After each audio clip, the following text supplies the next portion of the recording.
Good morning. Welcome into Hurrdat Sports Radio here on AM 590 ESPN Omaha, ESPN Tri-Cities. We're live on Twitter, Facebook, and YouTube. I'm Ravi Lulla. That's DB. What up? We are coming to you live from the Hurrdat Sports Bar and Grill. It was a busy weekend of mostly basketball, but a little bit of NFL Combine as well. Maybe we'll actually get to the Combine this week. There's a lot going on with the Combine. There was a lot going on with the Combine. Nebraska and Creighton both win on their senior days as well. Did they win? Who? Nebraska and Creighton. They both did. They both did. I know some people don't think the Creighton win counts since Kolek and Iguodaro didn't play, but it still does go in the W column. Yeah, it took a lot of shine off my bold prediction. That wasn't so bold. You did make a bold prediction, but you didn't know at the time that No. I mean, we had an idea that Kolek might not play, right? With the I thought he actually would, just because he chilled at the back or the early half of last week. So I was like, oh, he's just ramping up for the weekend. Yeah, but he didn't even travel. I think it might be a little worse than they're letting on. Yeah, if he doesn't make the tripper. Yeah, that's an issue. And I don't mean Jack. Shane, that was his last name, right?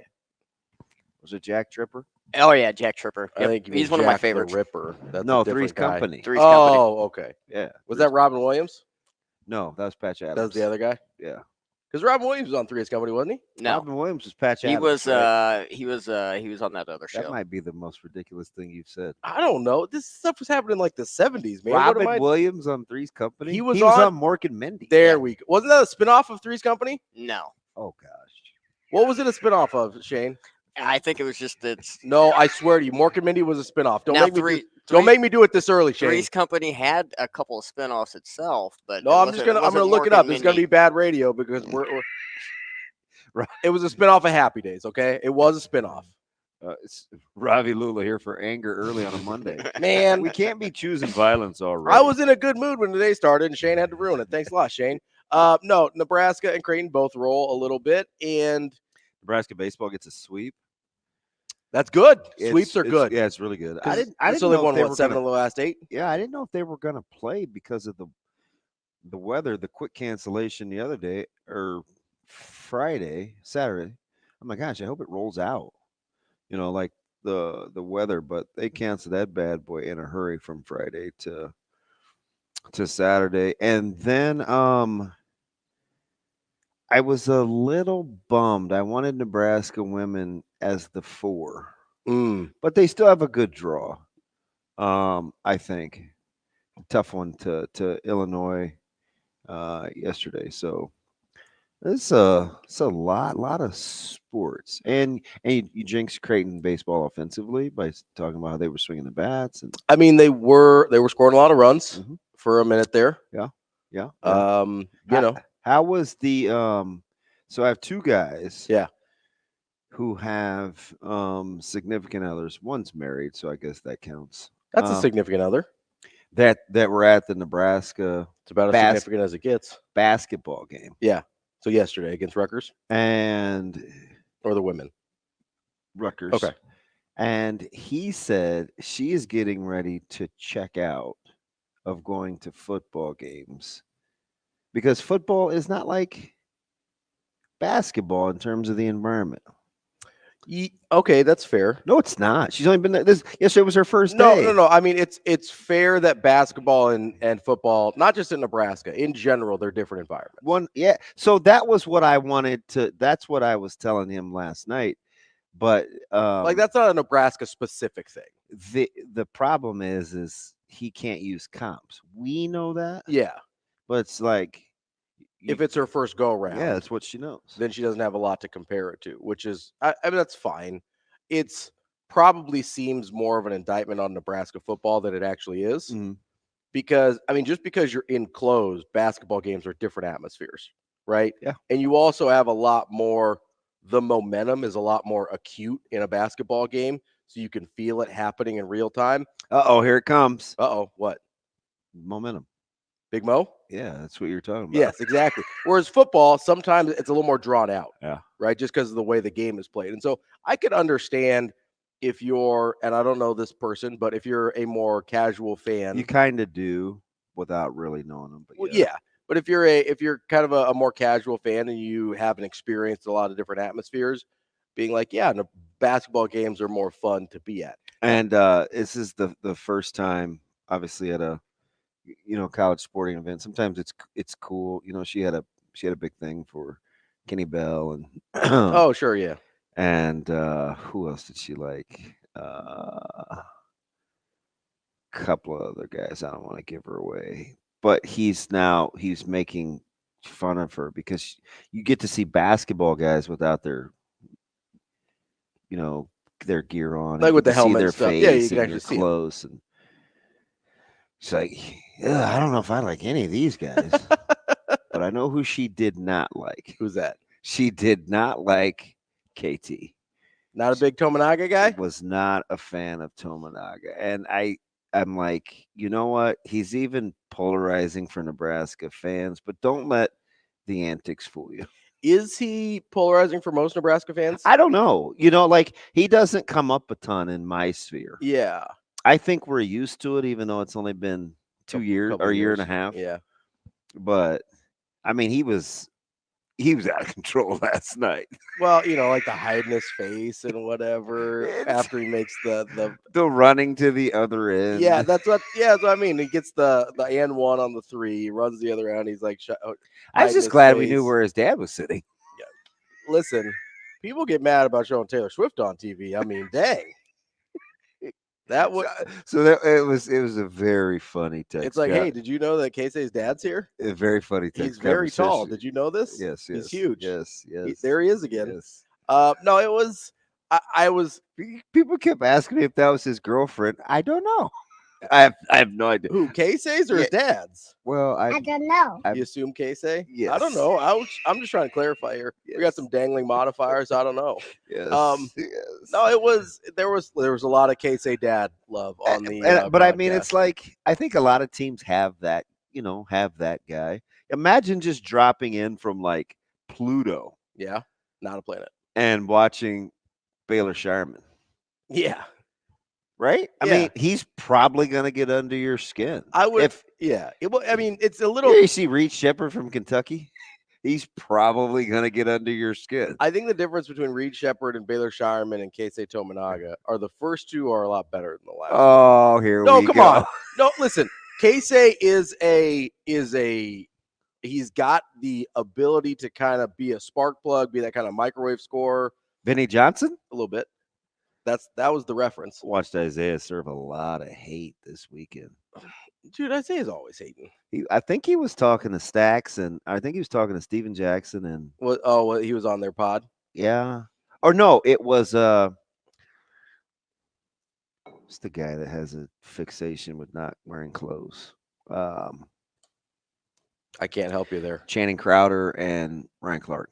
Oh, okay.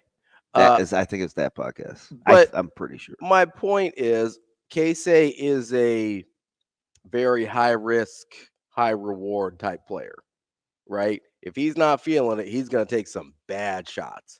And Baylor's that way to a certain extent as well, but Baylor brings other things to the table. Did you see Baylor's third?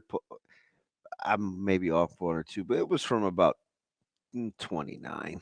Yeah, that's anything under 30 is a good shot. It's like, it is so funny. Yeah. How fans have just grown. It used to be like, oh my gosh, he drives me crazy. Right. Yeah. And then like, the more I talk to you guys, because people think he's been there a lot longer than he has. It's only 2 years. Only 2 years. Only 2 years. And it's like, oh, that's just B. That's what he does. Oh, now you guys are just shortening his name now. It's just B. But I've liked him since. So, I don't mind that swag because he's had it since high school. This is not new. The biggest difference between Baylor Shireman and Casey Tominaga is if Casey's not hitting those shots, he brings literally nothing else to the table. Yeah. Whereas Baylor, one of his best games of the year against Georgetown, he has the first traditional triple-double in Creighton history. He shot the ball terrible, right? Casey doesn't give that to you. That's why I say Baylor's a dramatically better player than Casey. It's because Casey's limited in what he can do. Mm-hmm. A lot not to his own fault because of it just size difference, right? Like you can't do that much on the basketball court if you're his size and his level of athleticism. Did you like the environment on Saturday for Creighton? Yeah, I thought it was good. It wasn't quite UConn, but that place was turned up pretty good. I don't know if you're gonna. I mean, UConn was kind of a perfect storm, right? It may be the barometer going forward. Oh yeah, number one team in the country, and a coach you guys don't like a ton. So 100%. I mean, that thing was Who a do you brutal. mean, you guys? What are you talking about, you guys? You Hurley haters. Well, I am a Hurley hater. Yeah. I would like to say I was early on that bandwagon. I think everybody followed me down the Hurley. I don't think people realized how annoying he was until I showed them the light, until I spread the gospel of Hurley hate. Is his team too good preseason to get Coach of the Year? Probably. Yeah. I mean, he has done an incredible job because they lost a lot last year. That's what I think. They really have. But But I don't know if I would vote for him for Coach of the Year, but it wasn't like he just said I knew they were going to be good, but they had to replace a ton. Yeah, I mean it's a little like what Creighton had to do in terms of replacing starting point guards, starting power forward. It's a people made some assumptions about both UConn and Creighton that they're like, they'll be fine. Yeah. Right. And they ended up being fine, but it was probably harder than people realize. And myself included, at least with Creighton. So let's stay. Let me stay in the Big East real quick before I jump back to the Big Ten. Who's your Coach of the Year? Don't tell me Shaheen Holloway. No, I'm not a Holloway guy. Okay. I haven't been. I'm just nothing against Shaheen, but I'm not though. I think that the Shaheen hype might be a little bit overblown. Yeah. You did watch that team the other day, right? Yep. Okay. That was one of the worst performances I've seen. I said full time, real time, while the game was going. I said I'm not going to let this be a microcosm or an indictment, but of the conference. And Providence was laying an egg too at the same time. I'm like this just an okay conference in the middle of the pack. But I think that's what most conferences are, in the middle of the pack. Yeah, I think there are a couple. I still think the Big 12 is significantly better in the middle. Yes, but we both agreed Big 12 was top line. We weren't having an argument about the Big 12. Well, I was. You and I weren't, at least. Yeah, and I also think the ACC is a little better in the middle of the pack. I'd have to dig into it a little bit more. Like, I'm just off the top of my head, then you give it credit for, because I mean that was one of the conferences you were quick to shoot down. I understood the Big Ten one. I wasn't necessarily quick to shoot it down. I wasn't for sure I wanted to put it above the Big East. Yeah. But at Coach of the Year I'm kind of looking. There's not a ton of good candidates. There's really not, because St. John's has fallen off a little bit, and I hate Rick Pitino. Xavier hasn't been good. Butler's fallen off a little bit, although you could. I would make a case. I could make a case for Mata. You could probably make a case for Thad. Obviously, you're not making a case for. Dave Lato not Lato. The other guy got fired from DePaul. That's the worst team in Power 6, maybe. You might not have to limit that to Power 6. Georgetown obviously was terrible in their first year with Cooley. I'm kind of. Am I crazy if I say Kim English? I listen. I think people expected Providence. I would listen. I think people expected Providence, Sands, Ed Cooley to drop off a lot. I would listen to Kim English quite a bit. I think it's probably those two. I'm out on the Holloway just because if you go Holloway, then you for sure have to go English. Yeah, Holloway has not been as good as Kim English, and also I've watched Seton Hall more than just against Creighton look like a completely inept team. Against, I know part of it's Creighton, but that game, what was it, last Wednesday, Thursday, whenever that game was one of the worst performances I've seen from a team that has a winning record and that may make the NCAA tournament. That was a dreadful performance. And so I just can't watch that and say, yeah, Shaheen Holloway is my Coach of the Year. Every time I've watched Providence, I think English that's a legit.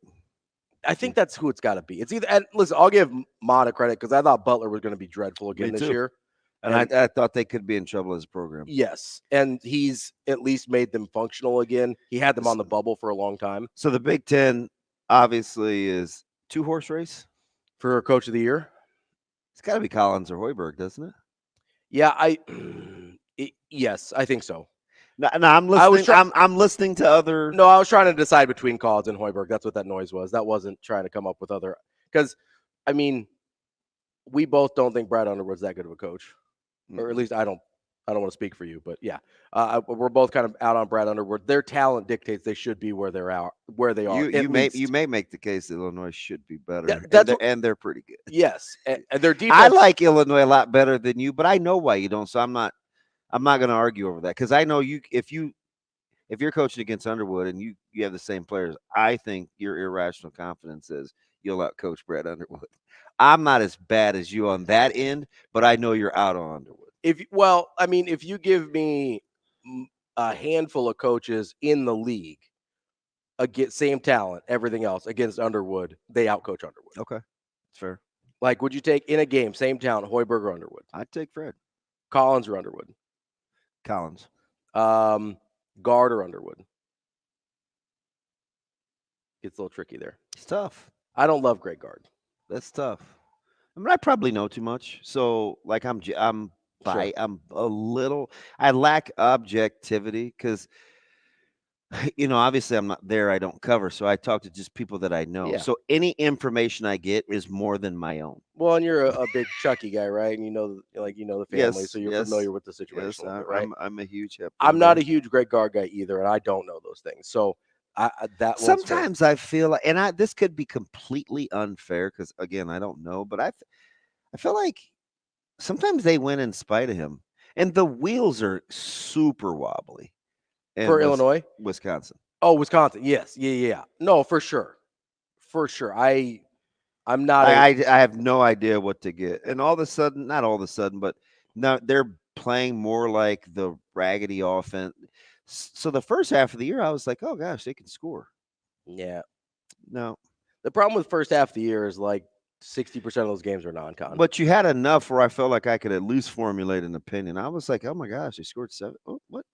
Yeah. They haven't been doing that lately. They actually, you could make the case they haven't been the same since Nebraska. And it was Nebraska that did it to them, but that's probably the if the inflection you're point. Going to put a page holder. Mm-hmm.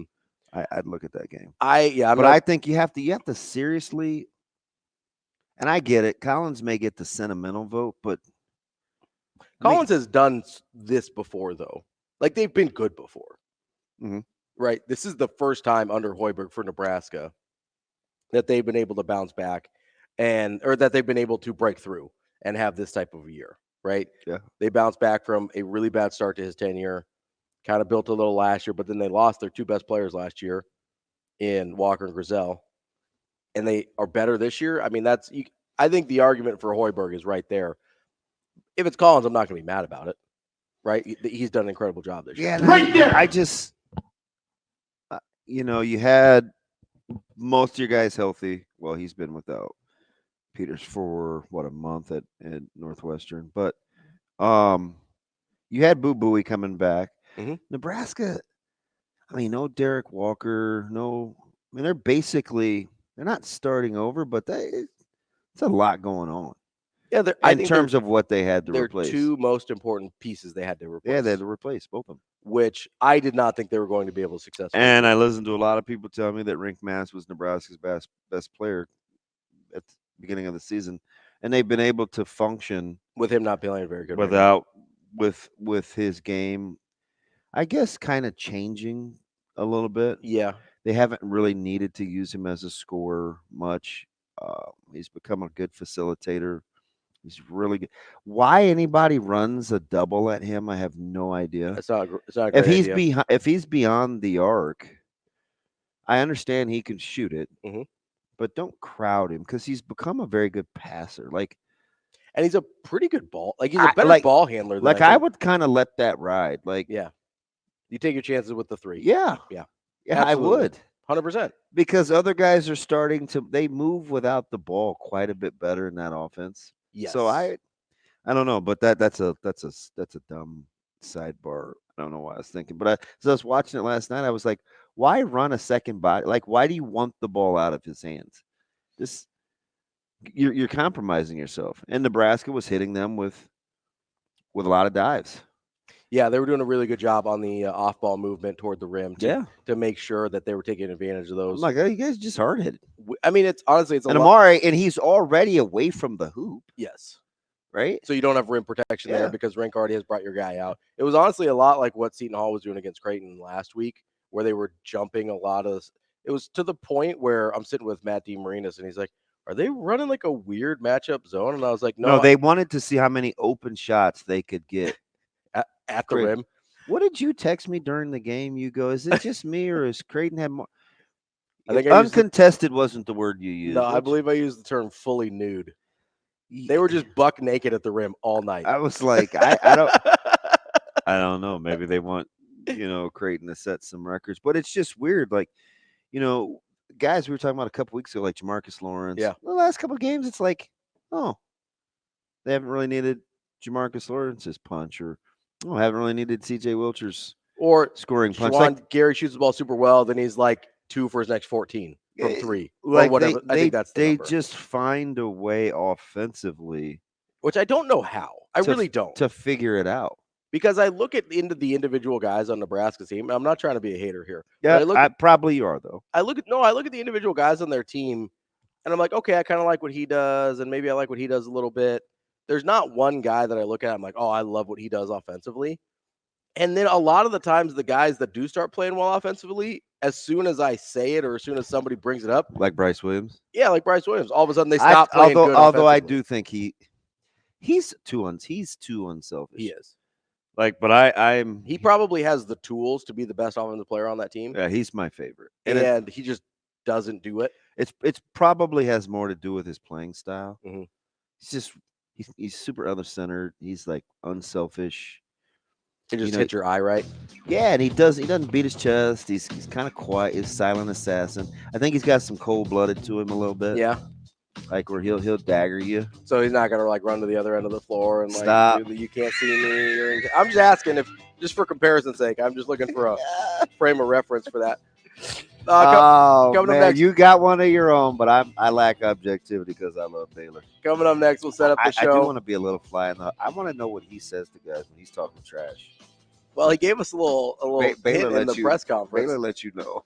We'll set up the show and have more Hurrdat Sports Radio coming up next. Welcome back to Hurrdat Sports Radio, AM 590, ESPN Omaha, ESPN Tri-Cities, and we are live on, we're sort of live on Twitter, Facebook, and YouTube. If the internet would cooperate, then we would be live on Twitter, Facebook, and YouTube. You can still hear us. You just can't see our lovely, bright, and shining faces quite yet. We're working on it, though. We'll get there. That's DB. I'm Ravi, Lulla. We're live at the Hurrdat Sports Bar and Grill. Coming up on the show today, before we get derailed again, we've got the one and only Sam McKewon from the Omaha World-Herald at 8, and then we've got Shelby Mast. He is a bracketologist at bracketwag.com, and he is joining us at 9. Talk a little Creighton, Nebraska, where they're sitting. Took a look at his bracket this morning. I think Creighton fans will be happy. I think Nebraska fans should be happy as well. Yeah, I mean, any hand wringing is made up.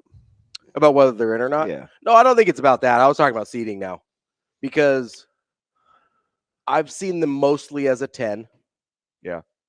I don't think they can get to a 7 short of winning the Big Ten tournament. And you'd much rather be the 10 than the 8 or 9. Yep, said it for a couple weeks. Yeah. So I agree. Yeah, I think Nebraska fans should be happy. They are, I believe, squarely in. And in the line that they, considering where they're sort of slotted at, they're in the line they want to be in. You don't want to crawl up into that 8-9 realm. That is a disaster. Speaking from experience as a Creighton fan who's seen Creighton land in that 8-9 spot quite a bit, you don't want to be there. That's not where you want to live. Yeah. That's not a place you want to go.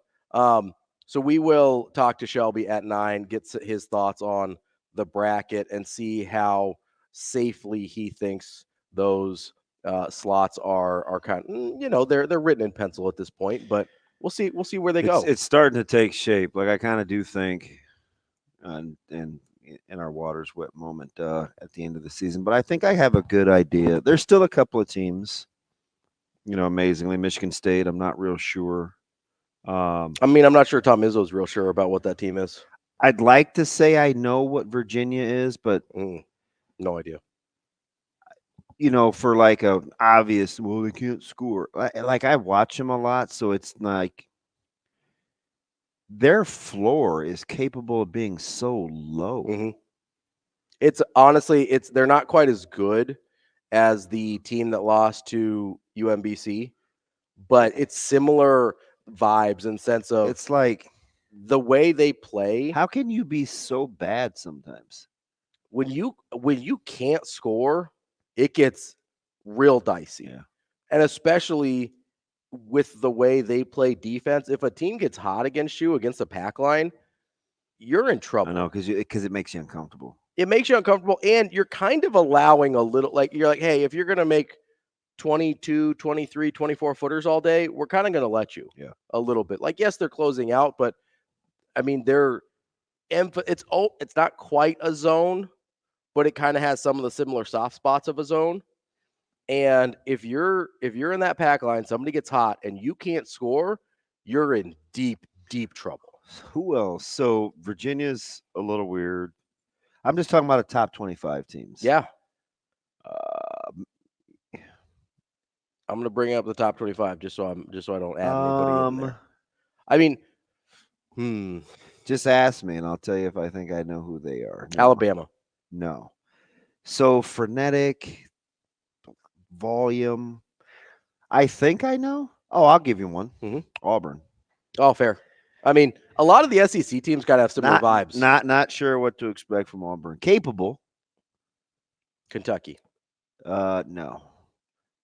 No, you don't know? I don't know. I don't either. Because talent-wise, they're incredible. And they could be Kentucky's one of those teams.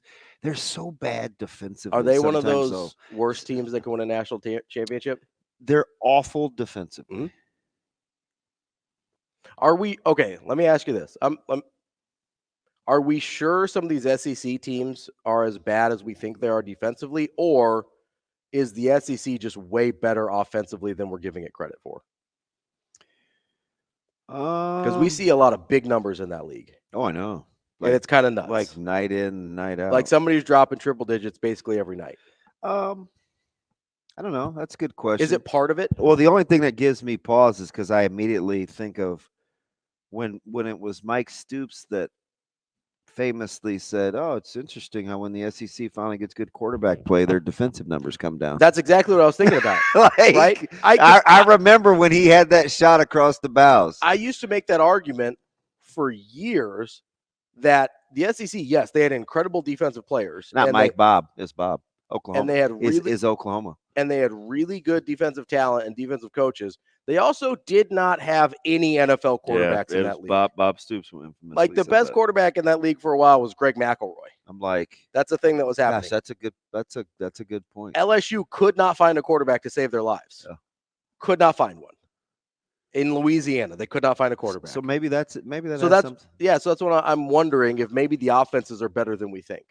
Might have something to do with it. What about your North Carolina Tar Heels? I wanted to ask you this last week. Do you feel good about who they are? Yeah, North Carolina's capable. I would tell you they're capable of winning a national championship. I think they are, yeah. But I don't love Hubert Davis. Kind of Brad Underwood syndrome. A little bit. Don't totally trust him. And they're terrible in game. They're terrible in close games. They don't win close games. That's a problem. As a matter of fact, I'm gonna have to research. It seems like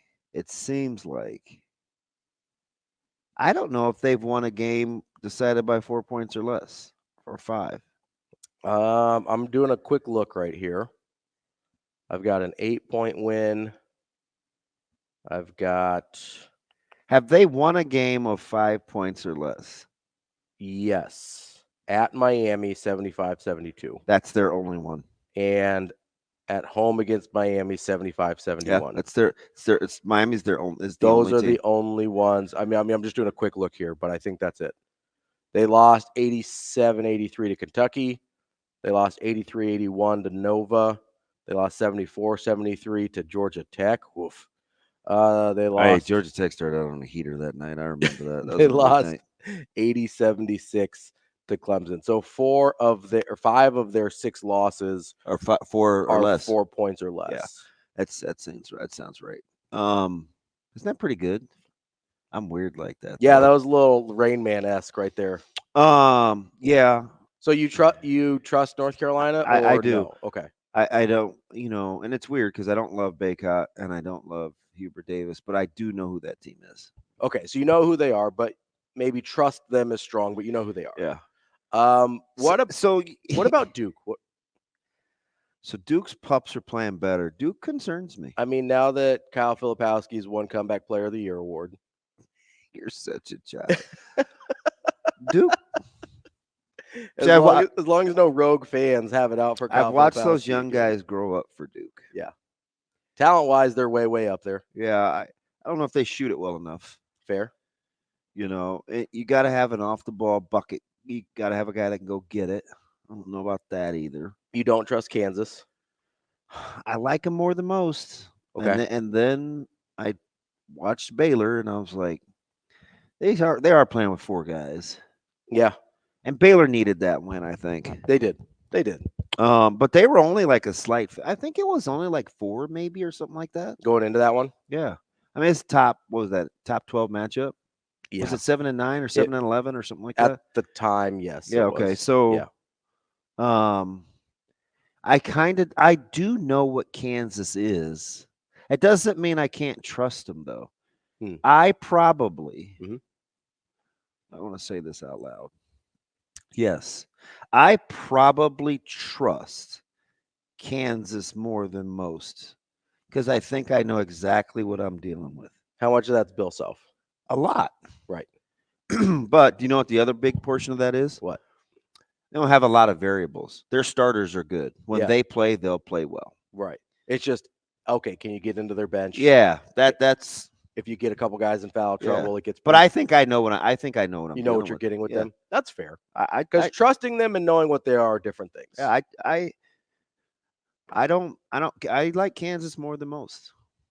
Probably. That's fair. I can see that because let's see. I think maybe we know who Kentucky is. You don't trust them though. Is that fair? Sure. I just wish I could see. Sometimes they get away without having a guy initiate offense, and it's fine. Yeah, because they'll make shots. But then other nights, I just don't. Mike, that's not necessarily going to work in. But I don't think he's a good offensive mind either.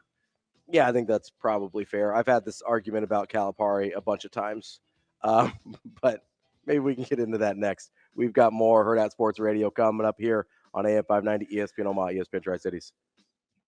Wrapping up hour number 1 here on Hurrdat Sports Radio, AM 590 ESPN Omaha, ESPN Tri-Cities. We are your official Mork and Mindy fan podcast this morning. That's DB. Nanu. I'm Ravi Lulla. We are brought to you by our friends at the Omaha Supernovas. The Supernovas beat the Atlanta Vibe on Thursday, 3-0. I almost said nil there because I like a little bit of soccer, but we're not doing that this morning yet. Coming up, though, on March 14th, you can see the Supernovas live back here in action at the CHI Health Center. That's 7 p.m. against that same Atlanta Vibe squad. Go to supernovas.com, check out their schedule. You can get tickets, you can get merch, and you can follow along with everything you need to know about the Omaha Supernovas. That is supernovas.com. I love the trust no thing. Yeah, so they're different things, right? There's a level of I believe I know who this team is, right?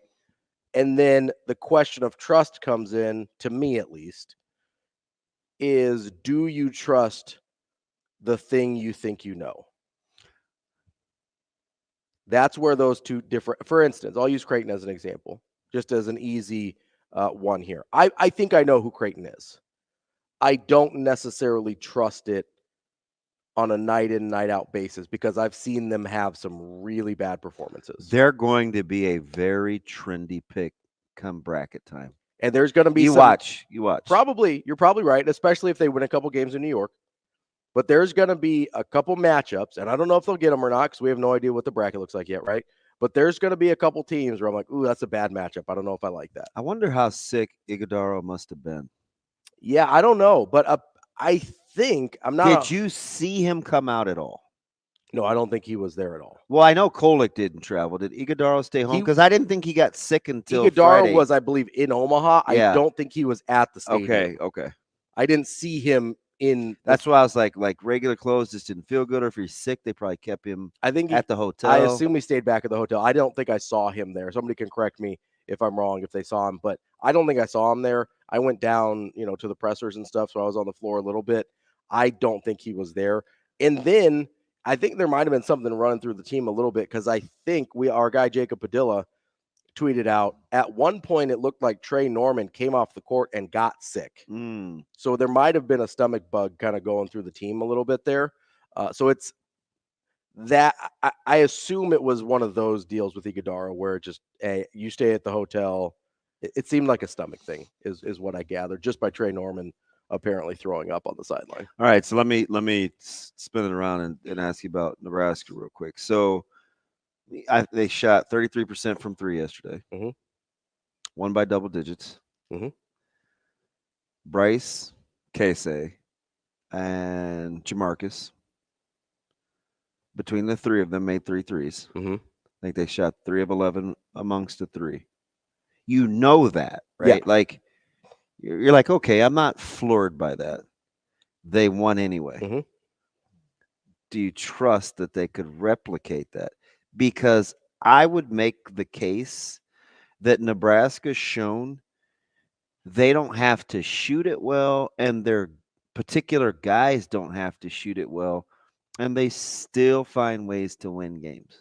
Yeah, Nebraska's a really tough. Isn't that it's a weird model for the exercise that we're going through? It is, because on any given night, you don't know who's going to score for them. And we've watched them win in a lot of different ways. When their guys from behind the arc aren't good.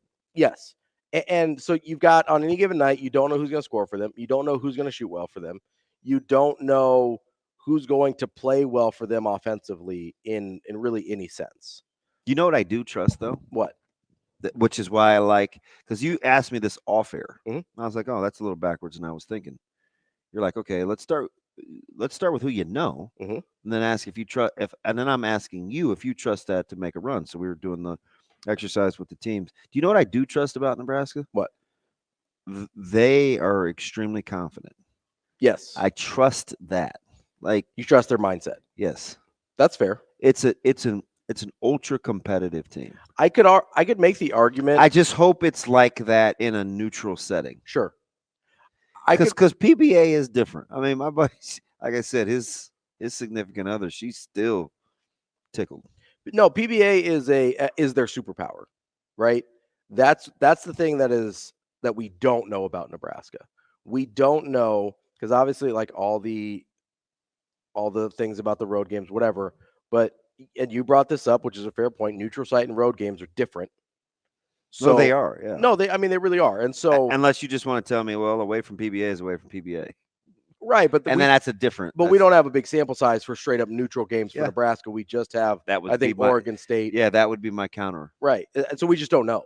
It's not like they played 5 neutral site games at an exemption tournament, and then they played, obviously their entire road schedule, and we just have this huge sample size of they don't win away from PBA. We have, hey, they struggle on the road, and they won 1 neutral site game or 2 neutral site games, whatever it was this year. And so the only pushback I have on that I know who Nebraska is the variable of away from PBA, right? At PBA, I know exactly who Nebraska is. Away from PBA, I don't totally know, because we don't have a big sample size on neutral site games, and the road results have been what they are. That's where I go, this is a different team, obviously, away from PBA, or at least on road games it is. Does that translate? Which version of that shows up in a neutral site game? I don't know. That's what I don't know about. So Nebraska I guess that's yet. where, for me personally, like as a coach, is probably where I would hang my hat on their competitiveness. Sure. Right? Because there was a stretch, and it was ugly. And I heard my man K Squared say it again last night, right? With no bad losses. When he was looking at their metrics online with Sean. And I was thinking to myself, there was a stretch though where they were getting mollywopped on the road though. They weren't just getting beat; they were getting dusted off. Yeah, it wasn't good. So I was like, I don't really see those days happening anymore. I don't think so. They've been Wasn't that a weird stretch though? I mean, they were getting crushed. Yeah, and they've been competitive on the road since then, or better than that, right? Obviously, that game against Illinois kind of pops in your mind, even though they didn't get the win. That was a really good road performance. I mean, Evanston late was kind of the outlier. Caught him on a heater. Yeah, Evanston. I mean, at Northwestern, House of Horrors was a disaster. Dude, how about Iowa? Who wants to play them right now? Does Iowa want to play? I know. See, you curled your lips, you roll your eyes, but I'm telling you, man, like they're on a little bit of a late season run. I'm just looking at the seedings and how important like getting that double bye is for Nebraska if they win in Ann Arbor. Because I mean, there are some teams I think on the back end of that deal that are kind of schlepping along that you don't want to see. I wouldn't even be tickled about seeing Penn State on a neutral site. Yeah, I mean, I don't know about Penn State. Iowa, I can get on board with. Well, I'm telling you, like, look at they're quietly starting to ramp this thing up, and it's like, I mean, I don't know. Like Penn State's lost 5 of their last 7. I don't know. I can't get on board with the Penn State one. That's fine. Iowa, I agree. I'm not sure on the wrong night you wanted to play Iowa at most points of the year, but especially you know what's weird? They're playing a little better because outside of the Sandifords, it's not like they shoot it from distance. This isn't like the Iowa team we're thinking. No, not the last couple years. No, but they can still score a ton. It's strange. Watch them. It really is. Outside of Bryce and Peyton, they don't really shoot it from distance. No, not the way they have in the last couple of years. But they score a lot. Now they don't always defend a whole lot either. So, but that's where it kind of comes into. So if you're like you're at the bottom of that deal, I mean, Rutgers, we just watched them, and I know that's like, God, they can't score. They can't shoot at all. They can't shoot at all. Minnesota, I think, is dangerous a little. Minnesota, I think, is pretty good. I think they're well coached too. Yeah, I'm looking at trying to avoid. You big Ben Johnson guy? Yes. Yeah, he's done pretty well there. I actually am. No, yeah. I like Ben. No, I wasn't being facetious. I was asking. I'm a Ben Johnson guy. I think he's done well there, and I think they can continue to get better. I don't know what on like Dawson Garcia. Talk about guys I don't really trust. It's just he's strange. The talent level, I don't understand. So the weird thing about Garcia and why he comes up with me is just because I've been aware of him for so long. I know a lot of guys that train up in that part of the country. Speaking of which, one of the namesakes is trained the Grassroots Academy in Minnehaha, and it's why I developed the affinity for Jalen Suggs and these guys. And big Chet Holmgren guy too. And yeah, I like Chet. Yeah. So when by the way, better pro than anybody gave him credit for up to this point. Not me. Way better pro than anybody gave him I was a Chet Holmgren guy. So like I just watched him because there was this stretch, and I remember Khalid El Amin was up there, and a lot of these guys. Great. Yeah, and there's a lot of back and forth in Minnesota. Like there's how can I say this? There's like this division, even though they play really good basketball up there. There's like the city ball, and then there's like the suburban academies, like that, like the private school ball that do player development in the summer. So I watched Garcia a ton, and when he went to Marquette, like people were like, "Fine, go." And I mean, he was top 3 player in the country, right? And now that he's back, and he went AWOL in Chapel Hill, I was like, man, I don't think this guy likes playing. But he seems to be back in rhythm. But I think he's still a microcosm of their program, though. It's like good coach, this really inconsistent vibes. Coming up next, we got Sam McKewon from the Omaha World-Herald. Kicking off hour number 2 here on Hurrdat Sports Radio, AM 590 ESPN Omaha, ESPN Tri-Cities.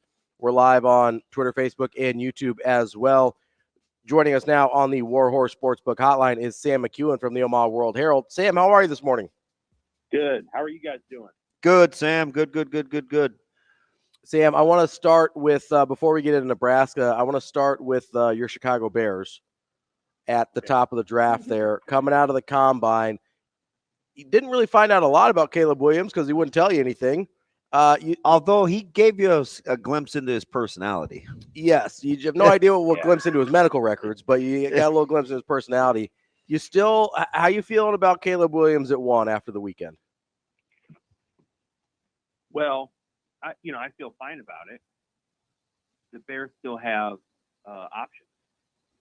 If the Bears want to trade out of that spot, they don't have to trade very far, and they can get a different quarterback of their liking.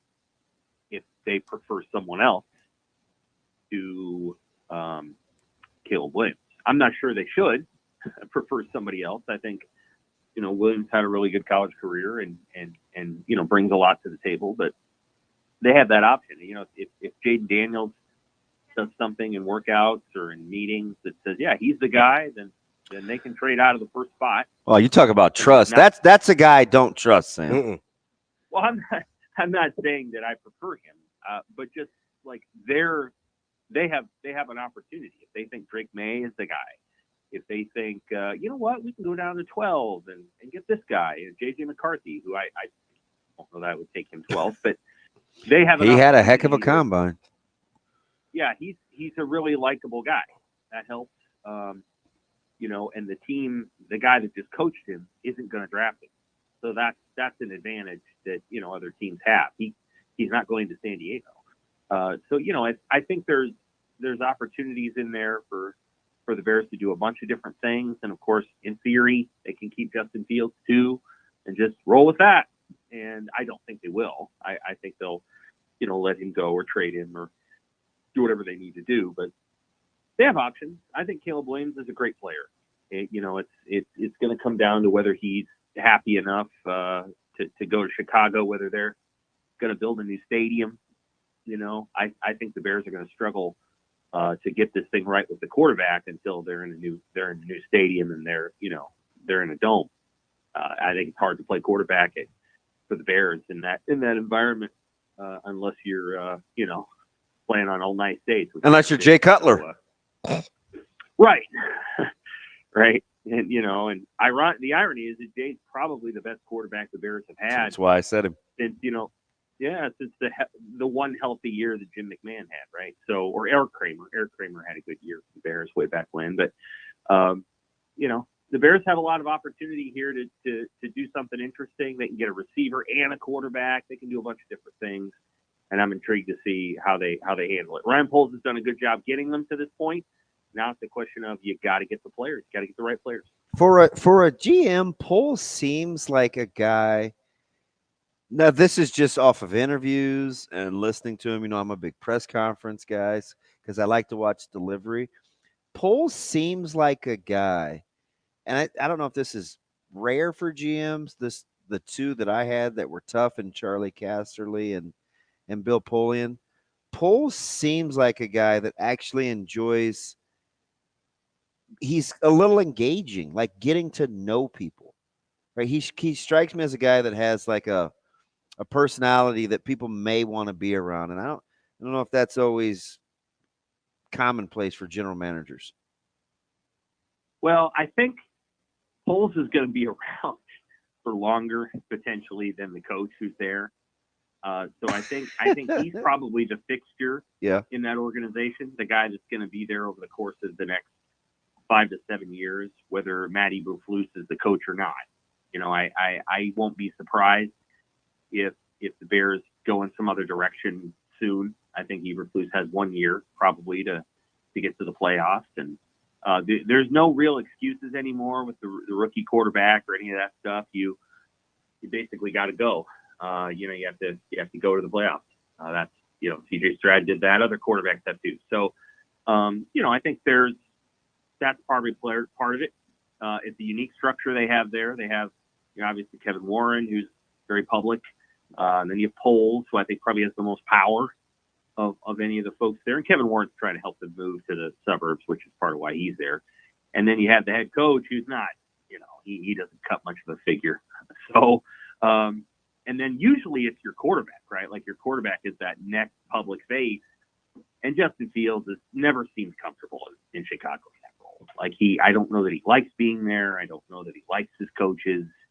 and he hasn't had the kind of success that would indicate that he's excited to lead that franchise. He's never struck me as somebody who's been overly excited to be where he's at, and he may be better off going somewhere else and starting over, maybe Atlanta, where he's from, or Pittsburgh, which has, quite frankly, a better football team than the Bears do.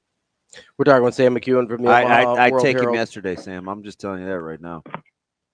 Who? I'd take For Fields. the Steelers? Oh, 100%. Yeah. Yesterday. Yeah, well, yeah.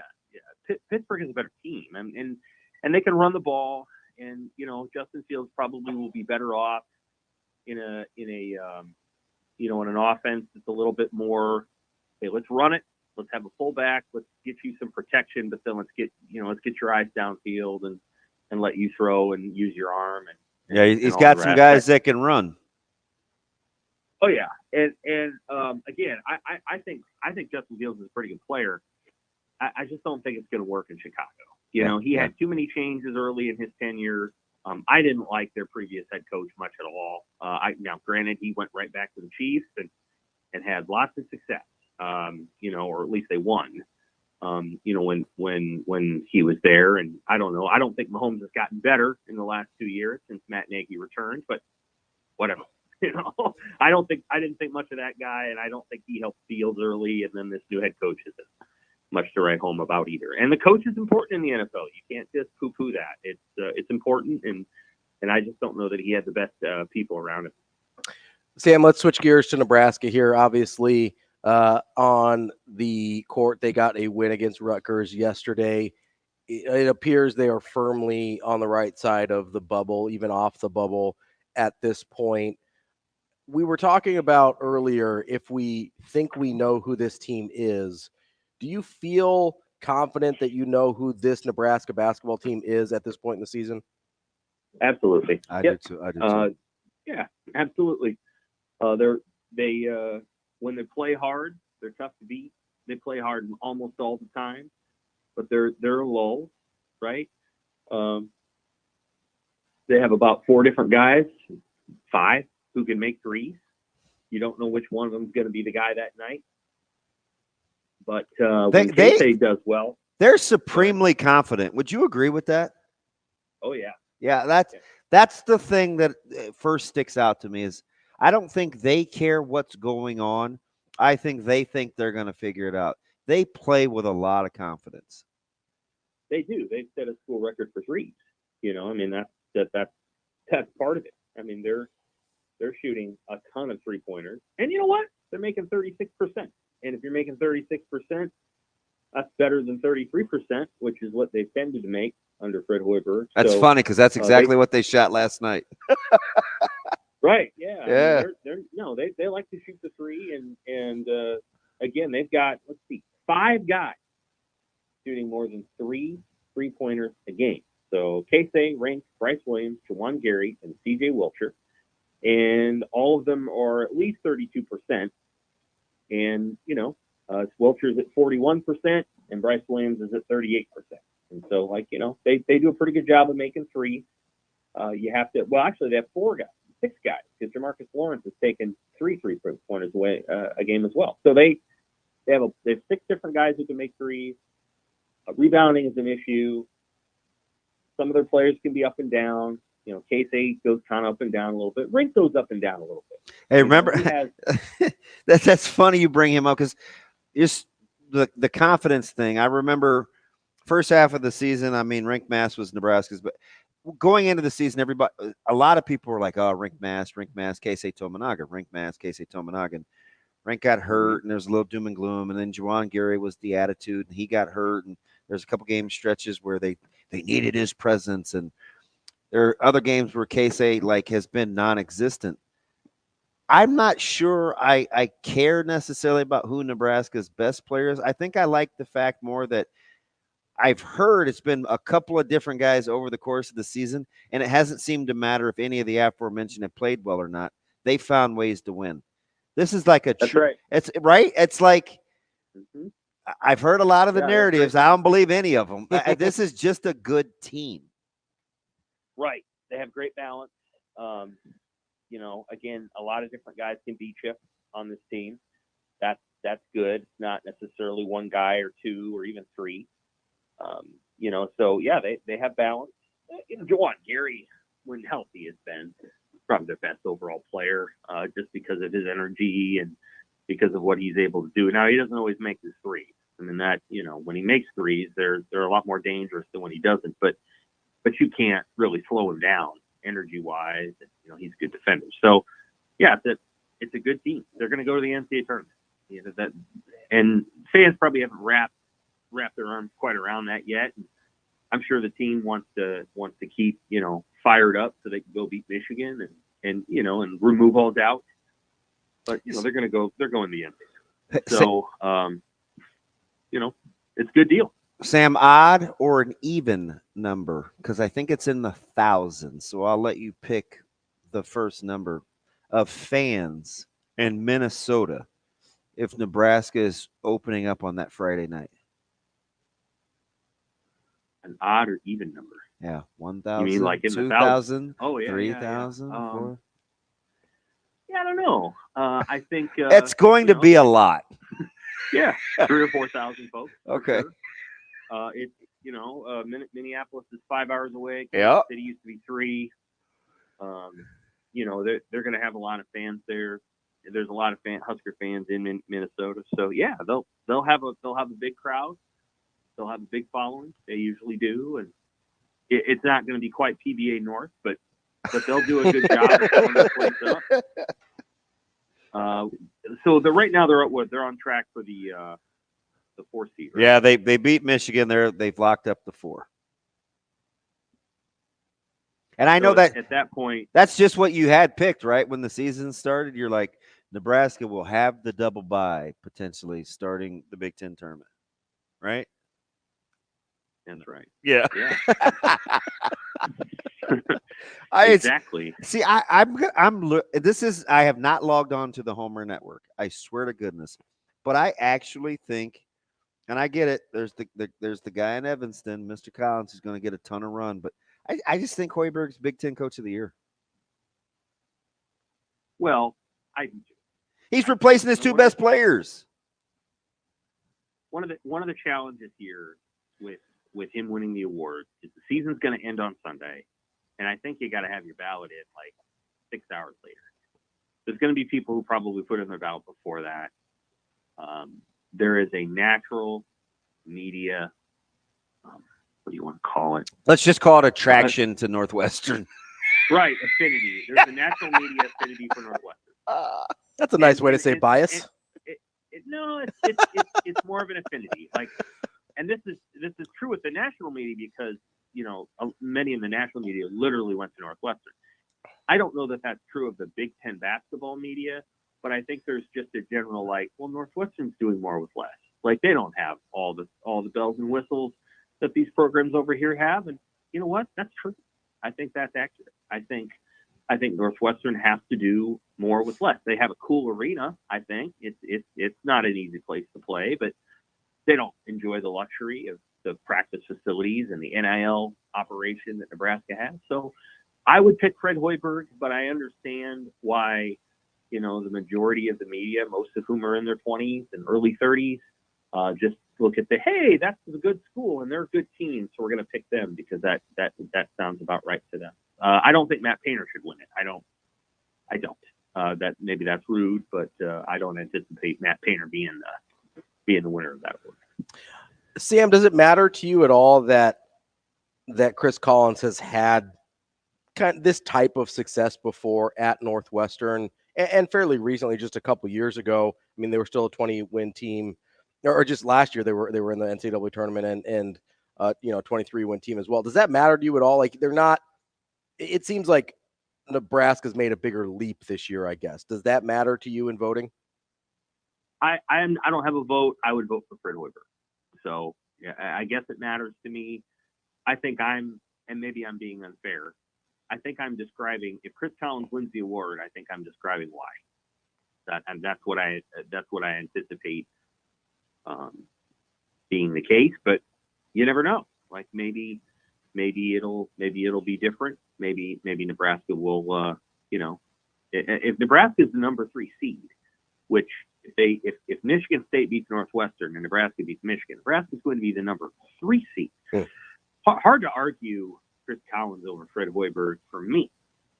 But, then you listen to other people and, they just have, different opinions. I think in general, it's just hard. Nebraska is always kind of battling uphill in a lot of the sports they're in to gain the eye of the Eastern media. The one exception is volleyball.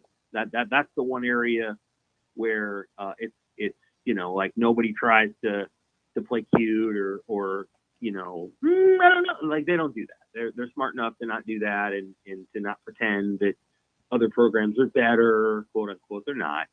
But certainly in men's basketball, in women's basketball, in football, it's just an uphill battle. Nebraska's not just going to have to win on points a lot of times with the league media. They're going to have to win by knockout, and that's just the way it is.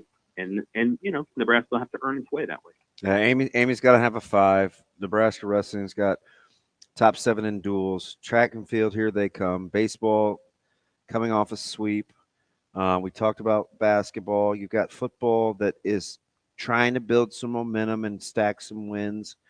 You were part of that unbelievable run of writers that were at the Daily Nebraska. And last time there was an athletic director that really seemed like a rising tide lifts all boats, like a common vision. Are you allowing yourself to see some of that with Trev and his leadership, or are you a little guarded still? Because it seems like, and this is on the heels of him using a moat reference with me yesterday or last week at the high school, Sam, where I told Ravi he's trying to build a moat around the staff and let them go to work because he thinks he has good people. Are you allowing yourself to kind of compare and contrast? Not quite, because of the football program. Gotcha. I think, where Nebraska football was. Do you see it? Year, well, it's not that I don't see the vision. Yeah, that's what I'm saying. Absolutely. The united front. Absolutely. Because football pulled it off. I mean, full disclosure, without Bill and Coach Osborne being lockstep, right? I mean, so it can be done. No. I mean, I see the vision. I'm not trying to be. I'm just saying that it's like that line from The Social Network. If your clients had invented Facebook, they would have invented Facebook. When Nebraska football does this, they'll have done it. They need to do it. Bingo card. We're not in the that moment of like projecting and like assessing. It's when they do it, they'll have done it, and that's about the time that then you can say it's done. Like they have to actually go do it. So yes, all the things are aligned and it all looks good. Now you have to go, and if you're Nebraska football, you have to go out and beat the teams on your schedule. You have an incredibly favorable setup for the first half of next year. Just go do what you're supposed to do. And to be honest with you, in the last decade, Nebraska's really only done that twice. They did it in 2014 and they did it in 2016. And then, they had these cataclysmic losses in November of both of those seasons, but at least they won 9 games. Nebraska has to go do that. And until they do that, then they haven't done it yet. I think Matt Roble agrees with that. Like they have to put it on. They have to put it on paper. They've recruited good enough players. They have enough momentum. All the rest. Now it's just time to go ahead and put it on the field. Sam, DB and I were talking about this last week. Kind of the expansion of the college football playoff and kind of the bullying of the Big Ten and SEC of everyone else. And DB brought up a concern that at some point that mentality could lead the Big Ten or the SEC to start cannibalizing its own as well when it comes to money shares and playoff shares and things like that. Is that something you've thought about at all, or that concerns you at all as we continue to move somewhat rapidly down this road? I have thought about it, and I think Nebraska's thought about it. Yeah. That's where I got it from, right? I listened to Trev. He said it for a year. Yeah, I think absolutely. I think that's certainly on their mind, and you have 3 or 4 programs that probably feel like they've earned the right to get a little bit more. Now I'll say this: Michigan cannot just assume that it's going to remain elite.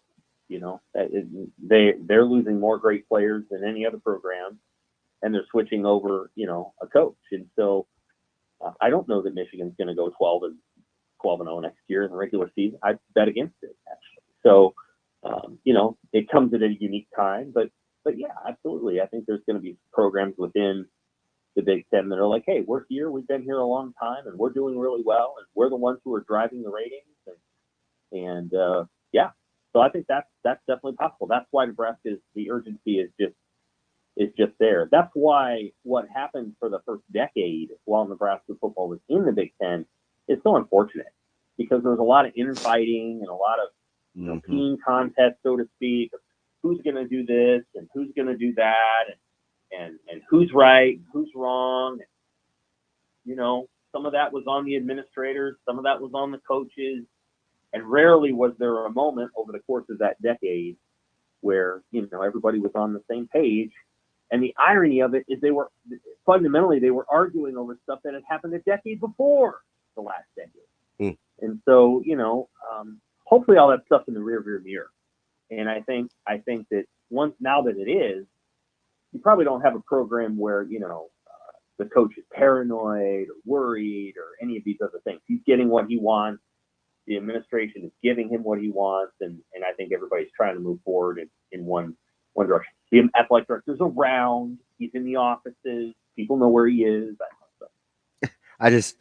Panic ensued when Petiti, 2 hours after the playoff meeting, was like, hey, we got a lot more work to do. And I was like, that wasn't even what the meeting was about. What else are you guys not telling us, right? So then I just started going back, and everything that Trev said about positioning themselves and being a commodity that people want, I'm like, oh my gosh, this is really going to happen.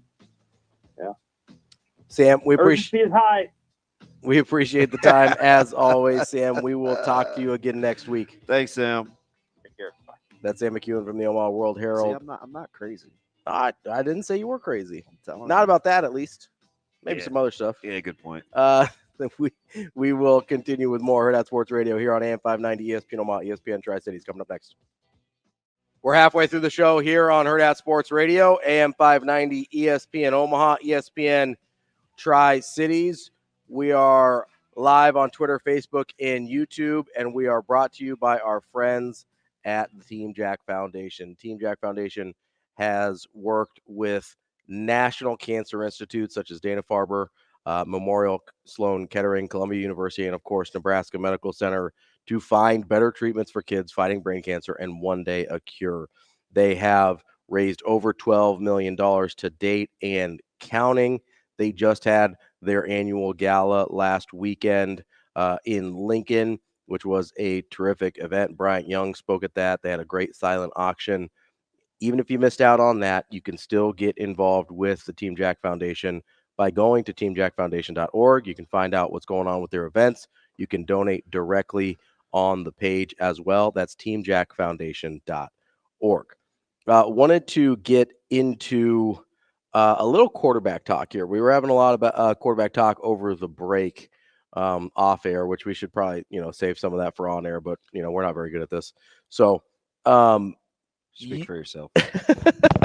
We talked a little bit about. Certainly, it's warming up here in the second half. We were talking about Caleb Williams here with Sam McKewon a little bit, and some of the other top guys. You're out on Jaden Daniels entirely. Pretty much. What is it about Jaden Daniels? You're just like, not for me. I just think he's too small. What does it say about Mike Williams? It's breaking news. I suppose I should. Mike Evans. That's what I meant. He re-signed with the Bucs. 2 years. 2 years, $52 million. I told you he wasn't going to KC. We knew that. Well, he's not going anywhere apparently. Yeah, that's way too much money. Yeah, it's a good chunk of change. $26 million. Yeah, I don't know. I too think slight. In system, out of system. It's hard to make a living like that in the NFL with that build. I'm out. A little too much RG3 build for you? Yeah, I'm out. Here's the out of system thing. It's interesting you say that because that's my biggest concern about Caleb Williams. Yeah, but he spends it so well. He does, but listen, that's a big boy offense he was running. Can you succeed? I know he's really good out of system. I don't know if that is a result of him having to be out of system so much, or the fact that he doesn't want to stay in system. Does that matter? I don't. So here's what I don't know. Mm-hmm. Like that offense was his, mm-hmm. Caleb Williams. So like he got to do kind of what he wanted within that deal, mm-hmm. and a lot of his improv is in buying time and mm-hmm. scrambling and getting guys open because he bought time. I don't knock the hustle because you have to be able to do that quite a bit in the NFL. I agree, but you also have to be able to be efficient on schedule. Just depends, right? So early on, let's say early on this year, Kansas City Chiefs, I'd say, yeah, you're right. Mm-hmm. A lot of West Coast, quick game, get out of his hands. Don't trust a lot of you guys. As the season progressed and they got into the playoffs, is about his ability to make plays. Now, I know I'm utilizing Mahomes, but my point is in season, sometimes you can get away with that. Kirk Cousins is a good example of, okay, pretty good in season, in rhythm, sharp, crisp, it's out of his hands. Let's move the ball. When it breaks down and it collapses and people get a ton of tape and you dial in the playoffs, sometimes you got to get off script a little bit. So I think that will serve folks. well. The thing about Daniels is I just don't like his build. It's too slight. Yeah. So I just watched Bryce Young try to flourish. It's hard as a little guy. My question with Caleb Williams is, not to say it can't be done, but it's Kyler Murray's doing it. Baker Mayfield. He's not slight though. He's short. I was just Kyler Murray is stocky. I was just getting ready to say he's got good legs.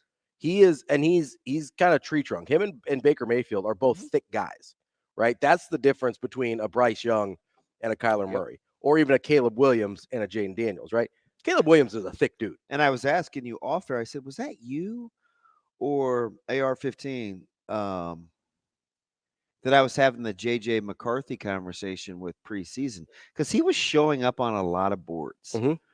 And he and I were talking, and I think, I was like, gosh, he's an interesting prospect. And we asked one of the Michigan beat writers, hey, if Michigan has a magical season, will it have more to do with JJ McCarthy's emergence or Blake Corum, who coincidentally also had a good. I mean, people kind of thumb their nose up at the 4.41. That's about what I thought with him. That's a good number for him. And he's quick, and he's sturdy. Like, I mean, he only runs into trouble if he runs a 4.5 plus, right? Like if he needed to run a sub 4.5, but I don't think it had to be like a 4.3 or anything. Yeah. So, and I can't remember who the writer was, Shane. He's like unequivocally, it'd be McCarthy. Yeah. And McCarthy had a good year. Well, and I know people were less than enamored because of their offense. McCarthy had the upside to improve. Like we kind of knew what Blake Corum was.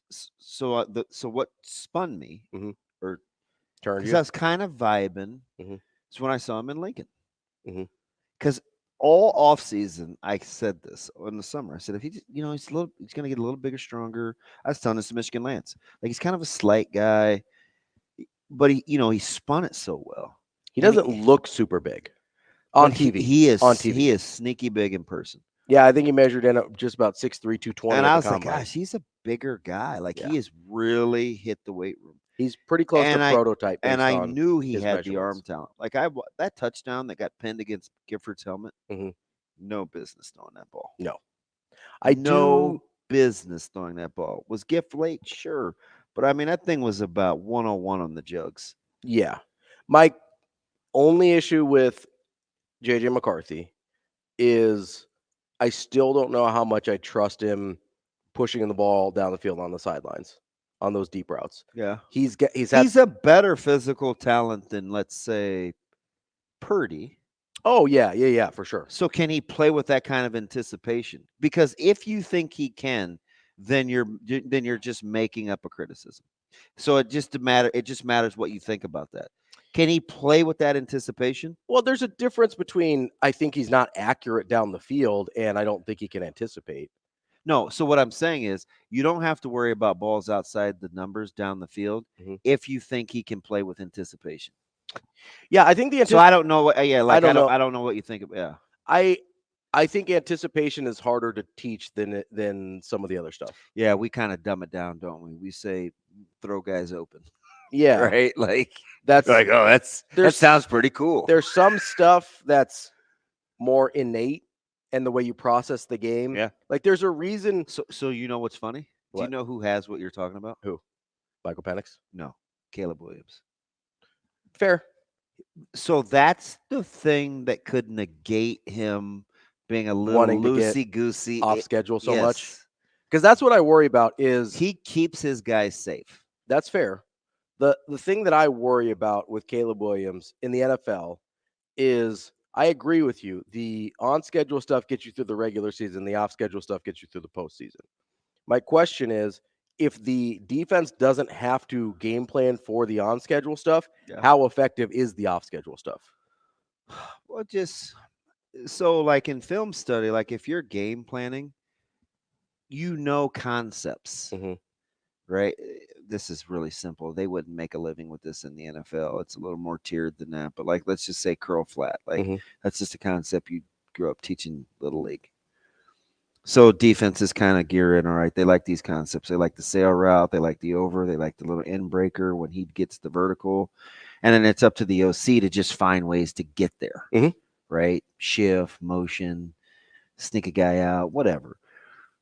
So for quarterbacks, as long as you're going through your progression, the only thing that really matters about in system, out of system is if your initial looks aren't there or there's pass rush. Because anything outside of that is just about playing catch. So you need both. It's just that it's typically ramped up and exposed in the playoffs. For sure. That's really what I'm talking about. And I get that. I guess what I'm asking is, don't you have to have the base foundation of in system before the out of system matters? Yeah. That's where I don't like if Caleb would, and I don't know about Caleb Williams. This is my question mark on him. Is he so eager to get out of the system? Could Caleb Williams just go 1, 2, 3, let it rip? Yes. If there's no pass rush, 6, 7 foot hits, get it out of my hands. Like if he's got a good O line, if he's got no pass rush, is he okay just taking his drop, going through his progression, hitting his guy? Because we didn't see a lot of that. Now I don't know if that's a product. I mean, I know part of it's a product of what he was dealing with at USC. I don't know how much of a product of it is just his personality. Pull it down, hold. Yeah. Yeah. That's what I don't know about Caleb Williams. Not going to be able to get away with that, though. That's what I mean. A ton. That you can't get away with it a ton, and I don't know if he's comfortable doing the other thing. Maybe you can teach him if he lands in the right spot. I'm telling you, I would take both. I would take both McCarthy and Penix probably ahead of Daniels. But there's going to be 5 quarterbacks to go in the first round minimum. I want to touch on Penix next. He had a great throwing day at the combine over the weekend. He's a really good player. And he might be my favorite quarterback in the draft. We'll get to that here on Hurrdat Sports Radio. Wrapping up hour number 2 here on Hurrdat Sports Radio, AM 590 ESPN Omaha, ESPN Tri-Cities. We're live on Twitter, Facebook, and YouTube. That's DB. I'm Ravi Lulla, and we are here at the Hurrdat Sports Bar and Grill, continuing our conversation about NFL Combine and some of the quarterbacks that we either saw throw, didn't see throw, heard talk a little bit. If it's Are you bothered by the medical report? The medical thing's weird. So can I just tell you? Oh, go ahead. No, so it's interesting because I wonder if, and not everybody's going to be afforded the luxury of being the top quarterback in the draft, but I'm just telling you, not having to go through the medical procedure would do wonders for the body. Ask anybody that's ever participated, because the medical process is as grueling as anything else. And that's totally fair. It really is. That part doesn't bother me. The part that he's not allowing him to his medical records, I think, is weird. That part I don't really understand. I understand not wanting to go through the process if you don't. I just don't think he wants all his business out there. Okay, but and I'm not listen. His body is his business, right? Listen, like that's. I'm not condoning his antics. Is he just? You think it's one of those deals where he just doesn't He wants to leave enough question marks for the Bears that they don't take him. No, I think it's like he's always been. It's like his recruiting process. It's like he was as a player. He's just a little eccentric. Yeah, and I don't love that out of my franchise quarterback, if I'm being honest. Right? Because you're dealing At the end of the day, you have to figure out how much he loves doing what he's doing. And if you're satisfactory with that, he is an elite talent. Yes. He is an elite talent. Not questioning the talent at all. We're all talking about mindset, makeup. I'm talking about can he stay in system or will he stay in system? I think that may be a little overblown though. Yeah, I don't. Yeah, you just see playground written all over him. Well, Mike, it's not just. How is that any worse than Baker Mayfield coming out of college? And he's a better talent. No, I understand that, but I mean, Baker Mayfield was incredible outside the pocket. Absolutely. And what has he been in the NFL? Like, he's just kind of been a dude. I don't know. He's fine. So is there anybody in this room that thought Baker Mayfield would have the NFL career that he's having now, except for me? In a good or bad way? I think he's been better than the experts think, and he hasn't been great. He was so am I misremembering? Maybe I am. I think you might be misremembering. Listen, I don't know. I don't know, man. I know he had a ton of critics on draft day. Am I misremembering? Where's Oklahoma Tyler when we need him? I know, right? Hey, he's crazy. He might still be trying to recover. He is nuts. No, oh, that ain't no. That's no, I know. No hill for a climber. I know that. Dude, no, that's nothing. He's that was a bunny slope. He's used to the black diamonds. Yes. No, the criticisms I remember Baker Mayfield, and I could be wrong here, were all physical, not hey he can't stay into like we're having different conversations. Well, about I think people thought Caleb Baker Williams. coming out was a little too playgroundish. Maybe that I remember the questions about his physical ability because he's his stature doesn't have the elite physical. He didn't have the elite physical traits of a Kyler Murray who's smaller also, right? Yeah, you can get away with Kyler because he's. I remember remember a huge argument I got into with Colorado Josh about Kyler Murray, whether he should go play baseball or football. And I said, wait till he gets his second contract. I mean, this was a knockdown drag out in the green room. Yeah. And, Josh is super fun. He's just cool, right? So we're going back and forth. I'm like, Josh, I'm telling you, like the signing bonus in baseball will be peanuts compared to his second contract. He's like, well, you got to get there first. And I was like, do you know how long my man could be playing A or double A? It's easier to get to your second contract in football than it is to get to the first contract in baseball. Man. And that first contract in baseball is a long way away. You could easily make the case. No, I'm not poking fun at you Cardinals fans that you overpaid on the second deal. Oh, yeah, 100%. Yeah, Duke got paid. Yeah, 100% overpaid on the second deal. 100% made the right decision. Oh, for sure. Yeah. And I think there was question before it became clear that teams viewed him in the NFL the way they do.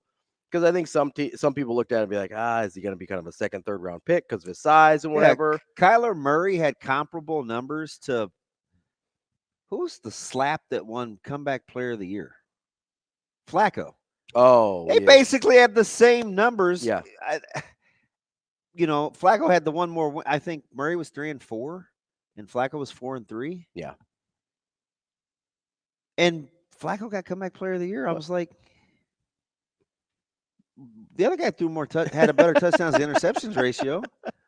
But anyway, I rapidly get into that. So I mean, the issue for me, and you say it's overblown, that's fine, and we'll see. I don't know if it is. I feel like we're inventing something.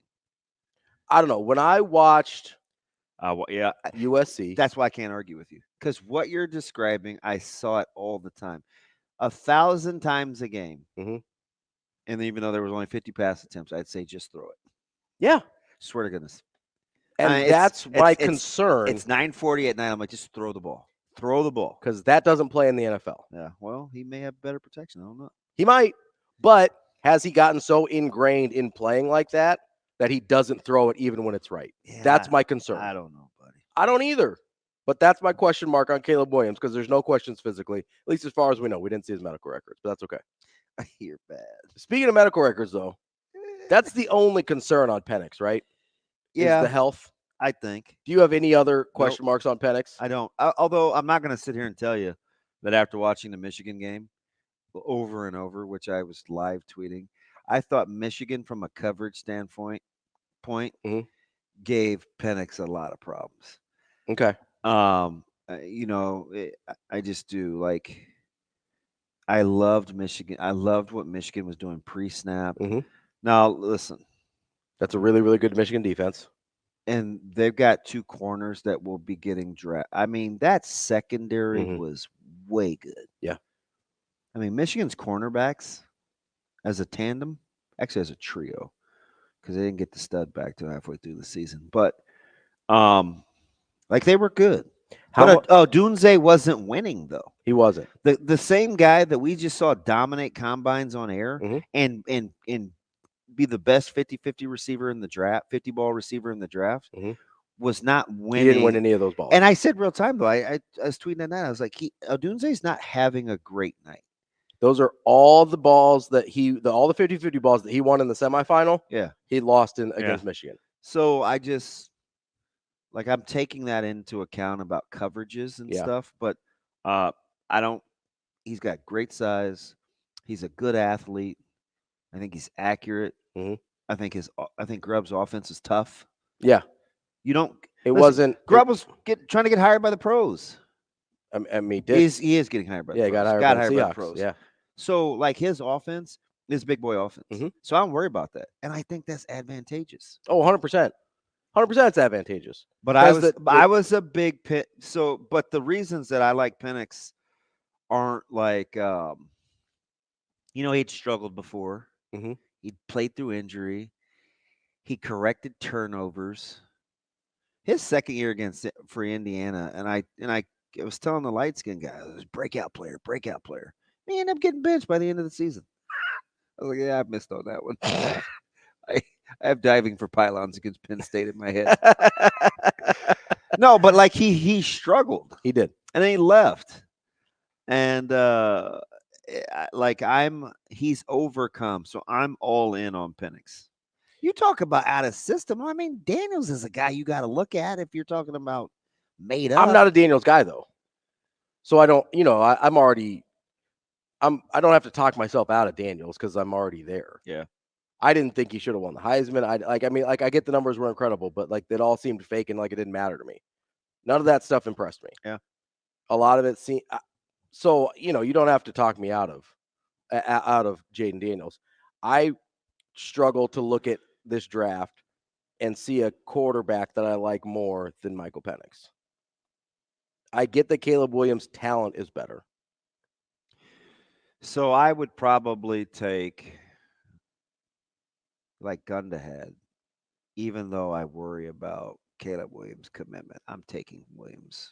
That's fine. Before Penix. The talent for Williams is better than Penix. I don't know where Caleb Williams' head is at on any given day. But I do kind of like Penix more than May. He's certainly no lower than second for me. But I'm telling you, though. But he's not going to go. I mean, people are talking about him going in the second round. Yeah, I don't see that. If he goes in the second round, people are nuts. I don't see that. I've seen some mocks where he's been as high as 14 or The 15. highest I've seen him is like 12 to 15. Yeah. But I've also seen him as low as like 45. Yeah. I would agree with that. I've seen that. Which is nuts. I've seen a few of those. If he falls to 45, people are out of their minds, or they saw something horrifying in the medicals. I don't think that's it. But who's okay? So we think 5 quarterbacks in the first round? Yeah, so I think, let me see here. I wrote it down because I wanted to talk about this, and we only have about a minute here. But are we actually getting to something you wanted to talk about? We are. This has been on the sheet for a week. Caleb Williams, Drake May, Yep. Jaden Daniels, J.J. McCarthy, Michael Penix. Those are your 5? Yeah.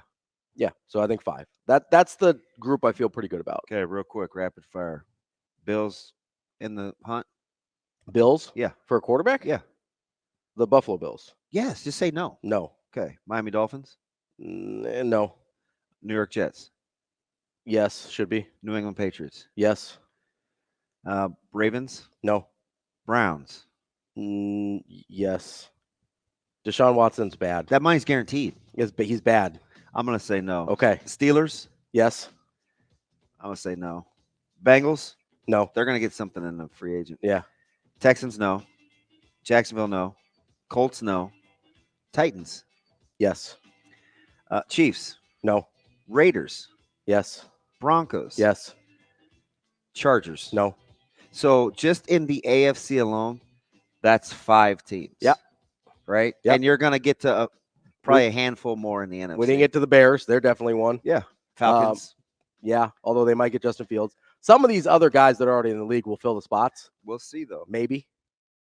We're kicking off hour number 3 here on Hurrdat Sports Radio, AM 590, ESPN Omaha, ESPN Tri-Cities, and KFOR in Lincoln. That's DB. I'm Ravi Lulla. We are joined now on the Warhorse Sportsbook hotline by Shelby Mast. He is a bracketologist. You can find his work at bracketwag.com. Shelby, how are you this morning? I'm good. How are you guys? I'm good, man. Long time no chat. Shelby, how you doing? I'm great. It's been a while. Fresh off an Omaha visit? Is that what I heard? Yes, you heard correctly. I came home last night. We had a mock committee going up there, and that was my first time to Omaha, and everything was great. So the city treated you well? They didn't know you were famous. No, they didn't. Shelby, you catch any good food while you were up here? We ate at the sports bar where we broadcast mostly, and I think that was it, pretty much. Yeah, got in, got out. I'll say you might have to come up here and explore sometime. Shelby, I'm looking at your last mock draft, and Creighton fans here in Omaha, I think, will be happy to see you've got the Jays on the 3 line. How secure do you think that Creighton team is on that 3 line? Most places I see have them kind of bouncing between that 3 and 4. Yeah, I think they're going to be one of those 2 seeds, depending on how this last week of the regular season goes and the conference tournament. They should take care of business, and they're going to be a 3 seed. Shelby, before we get into like team specific, Ravi and I argue about conference strength every other day, sometimes on air, sometimes off. We've been through Warren Nolan. We've been through Kim Pom. Like we kind of the regular net. We try to get a consensus. When you're looking at seeds, all things being equal, at what point does conference strength come into play for you? Is it 1? Is it 1A? Is it 4 or 5? How high is conference strength for you as an indicator? For me, it doesn't really matter at all. The committee lets us know and has emphasized this, that your conference affiliation and the conference rank doesn't mean anything. It's a good indication of where you could be, but if you don't live up to the hype, so to speak, then it won't matter what conference you're in. Shelby, so as you kind of work through these teams, though, I'm curious who you think has been, I know it doesn't matter for your seedings and who's in and who's out, but you've got a really good grasp on the country in general. What obviously the Big 12, I think, has been the clear-cut best conference in the land this year, but I think there's not a lot of difference between the second best and maybe the 5th best if you're talking Big East, Big 10, ACC, SEC. Where do you kind of slot those conferences in as far as who you've been most impressed with? Big East is up there. That has been one of the funnest conferences to watch and follow because the games are intense and down to the wire almost every game, minus the bowl. And then you get the Big Ten and ACC probably at the lower end of that. They're not going to be represented well in the tournament. But the Mountain West, that's a conference that I don't know how many people are paying attention to, but that's a really good, intense conference too. Them and the Big 12 and the Big East are my 3 most exciting conferences this year. Yeah, the folks, Creighton fans, they know the Mountain West really well. They had 2 bugaboo losses early. Didn't know that they were going to age as well as they did. Although you could debate UNLV, but that's still, Lon Kruger can coach, and I think that's not a terrible loss in the grand scheme of things. Let me get back to local here with Kit. Who has more room to move on a seed line, Nebraska or Creighton? I don't want Nebraska as a 9 or an 8. I don't think they could get to a 7 short of winning the Big Ten tournament. But is that easier than, let's say, Creighton going from a 3 line to a 2 line? I think that when you get this late in the season, the top part of the bracket, maybe down to the 5 line, it's really hard to move up or down. Gotcha. Because they're kind of set, and you get more movement down at the lower half or in mid, and so I think you could see Nebraska anywhere from a 7 to 11, maybe. But paint me the 11 and the 7 scenario. I think the 7 is win out this regular season and win the Big Ten tournament. Possibly could get to the 6, but the Big Ten isn't as strong, so they're not going to be super impressive wins unless it's Purdue. But 11 seed, lose 3 in a row, and that might do it. That might put them close to the cut line too. Gotcha. So Shelby, you think if Nebraska loses out, you think there's a chance they might get left out? It depends on what other teams do, because if you just go by, you can't just go by what they do, because other teams in that area, those results matter too. And if somebody else gets hot, that could push Nebraska down if they lose 3 in a row. So when you're looking at conferences, because we argue about this quite a bit, and what we think we know, what we don't know, I just want to jump over to the SEC because there's so much volatility, right? Kentucky has the brand name. Do you trust Barnes at Tennessee? Like, who's Auburn? Like, still trying to figure out teams like Alabama. When you're looking at consistency of play, how do you sift through the SEC? Yeah, Tennessee's the best by far, but Kentucky and Alabama and Auburn, I don't know for sure. I mean, we think we know, but then they go out and lay an egg, and that kind of ruined what I thought. I think Kentucky's got the most talent, but they haven't been healthy enough all year to where we really see that until now. They're kind of putting it together when they need to. I think that's going to be a very dangerous team in the tournament.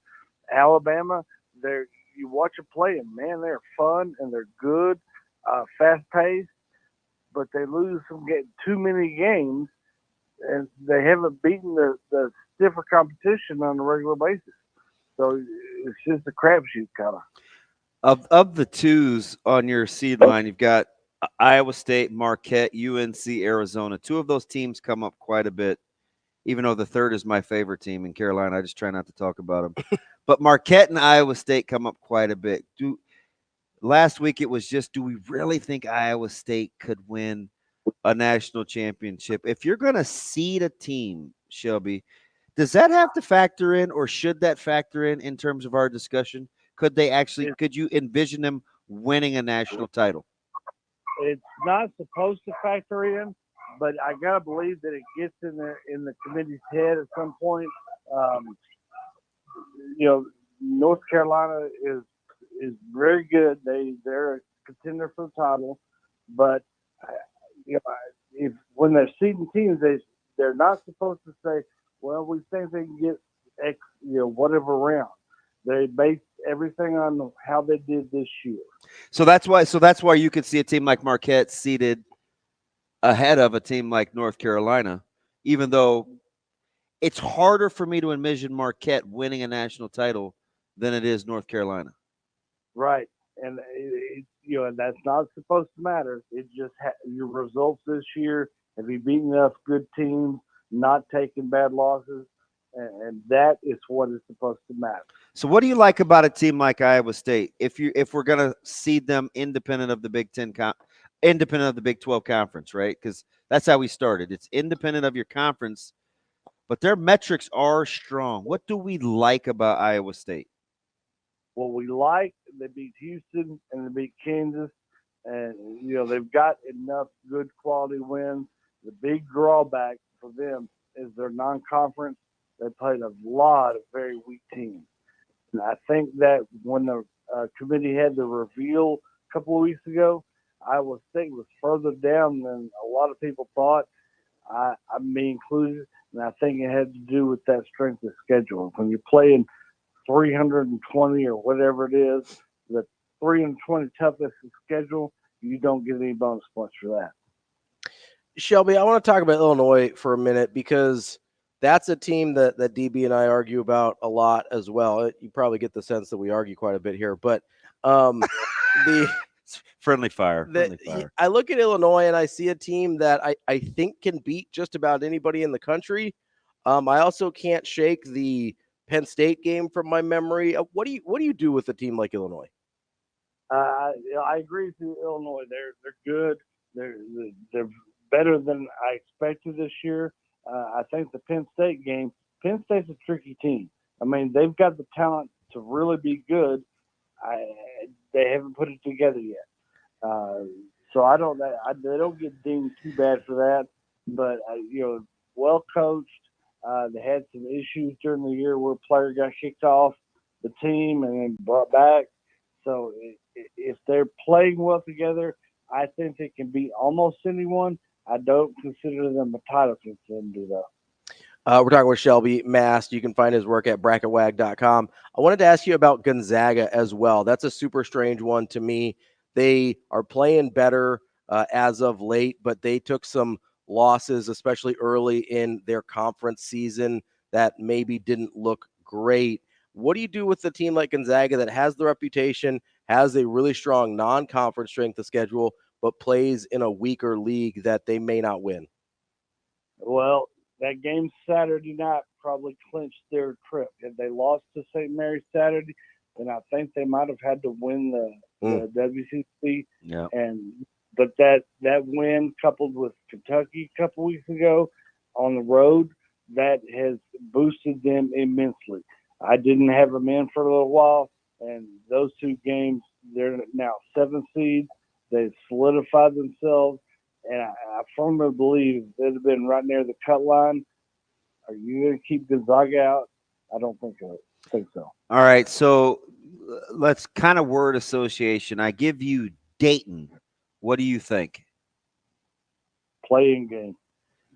Oh, really? No, you're talking about school? Oh, yeah. I was going to say, I was like, whoa, I see a lot of 7 and 8s for Dayton. I thought they were pretty You must comfy. think they're going to hit the skids. No, sorry, my brain was still on playing game. Dayton, I've got them on the 7 line. I feel comfortable right now. What works in their favor is 2 weeks ago, the committee mentioned them during the reveal as another team that was considered for the top 16. So they do have that kind of in their corner, but they've got to stop the 2 bad losses in the last 2 weeks. Yep. You got to cut that out. I mean, if they were to lose the next 2 and maybe first round of their tournament, you're looking at double-digit seed. They might have the best player in the country we're not aware of that I still think should be a player of the year candidate. I mean, Holmes is a stud. Yeah. Oh, he's good. I mean, he's somebody I want to see in the tournament. He should be in the player of the year discussion, in my opinion. I haven't heard his name thrown around one time. What about talk to me about Florida? You talk about getting hot at the right time. Here come the Gators. Yeah, they were a team that I was really watching. I didn't have them in my bracket about a month ago, but they have done nothing bad. They don't have the glamorous wins as many as some of the other teams, but there's nothing bad on their resume. And I think they're playing really well. And they're going to be a tough out. Not a team I want to face. Shelby, talk to me about Wake Forest. The metrics tend to like them a lot, but they are one of your first 4 teams out, however we want to say that. They're on the bubble in most of the scenarios that I've seen. What does Wake Forest need to do to get on the right side of that? I think they might need to make a run to the ACC final. There's nothing horrible on their resume, but nothing besides that Duke win at home, nothing good. They beat, I think they're 3-11 against the top 2 quads. That's just not enough wins when other teams around them are having 6-7 wins. Shelby, if if you're kind of trying to seed these things in conference tournaments, if you're looking at the top 15, so I'm thinking like, and I know you said those seed lines are hard up at the top, especially for the first 16. But I've got my eye on a team like Duke, a team like Kansas, maybe in Arizona. Who has the most room for movement as a potential 3 or better, in your opinion? I think the way Kentucky is playing, they've got the nation's attention right now, and probably the committees. They're, they can't really hurt themselves, I don't think.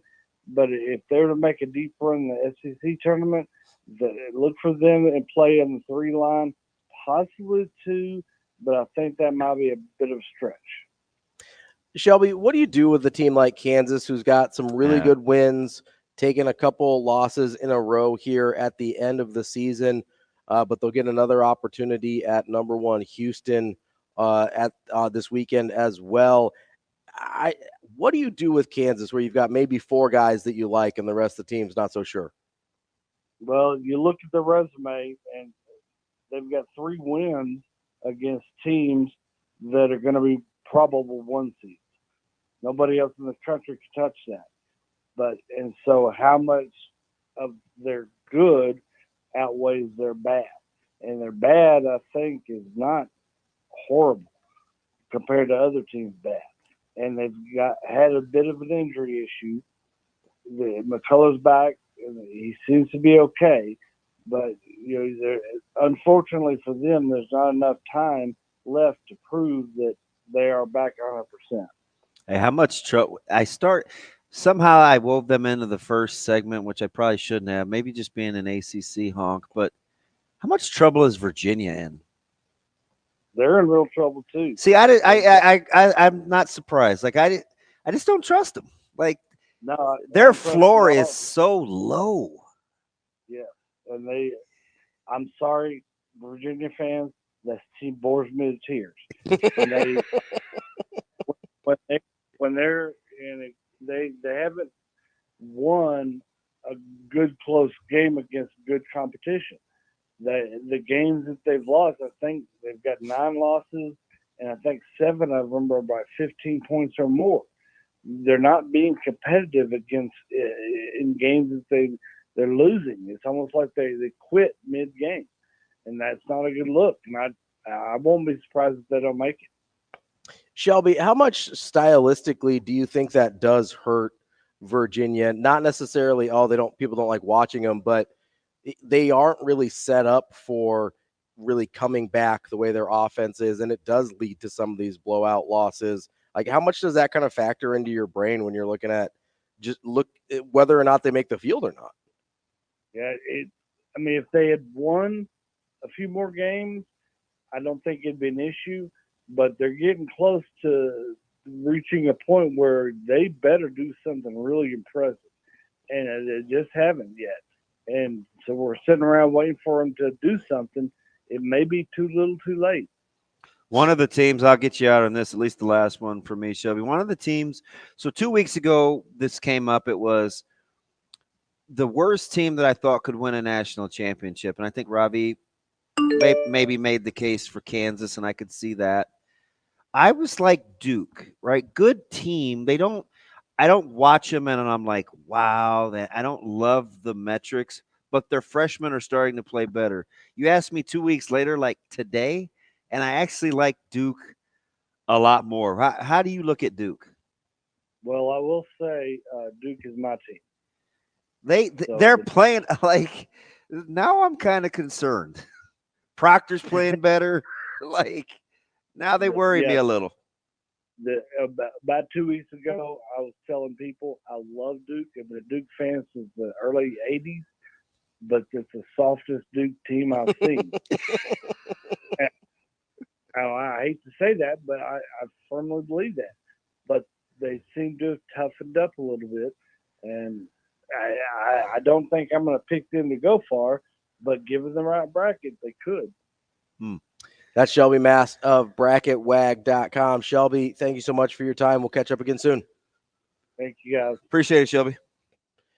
I have a hard time calling Duke tough after the Kyle Filipowski incident.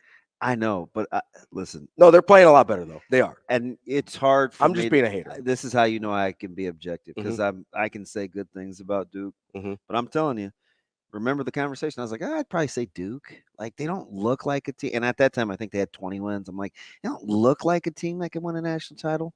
Yeah, but Roach is kind of getting it going. Proctor's playing better. Mark Mitchell, like they have some fellas. And I wouldn't count Roach in. I just think shooting, and if he shoots it well, they're different. But like they're young guys.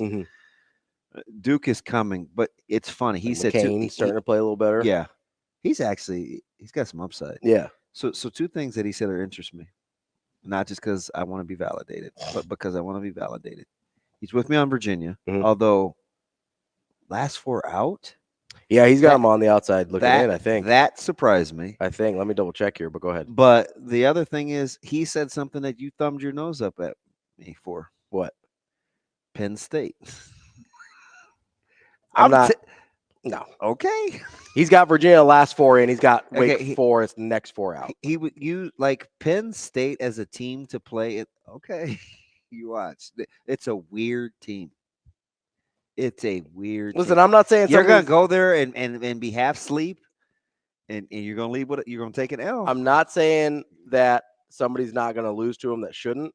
And we didn't. He brought them up unsolicited. That was just about conference. Yeah, I mean, you probably texted him. I did. I did. 100%. I did. No, I mean, listen. Somebody might go there and lose to them, or go and lose to them in the Big Ten tournament that shouldn't.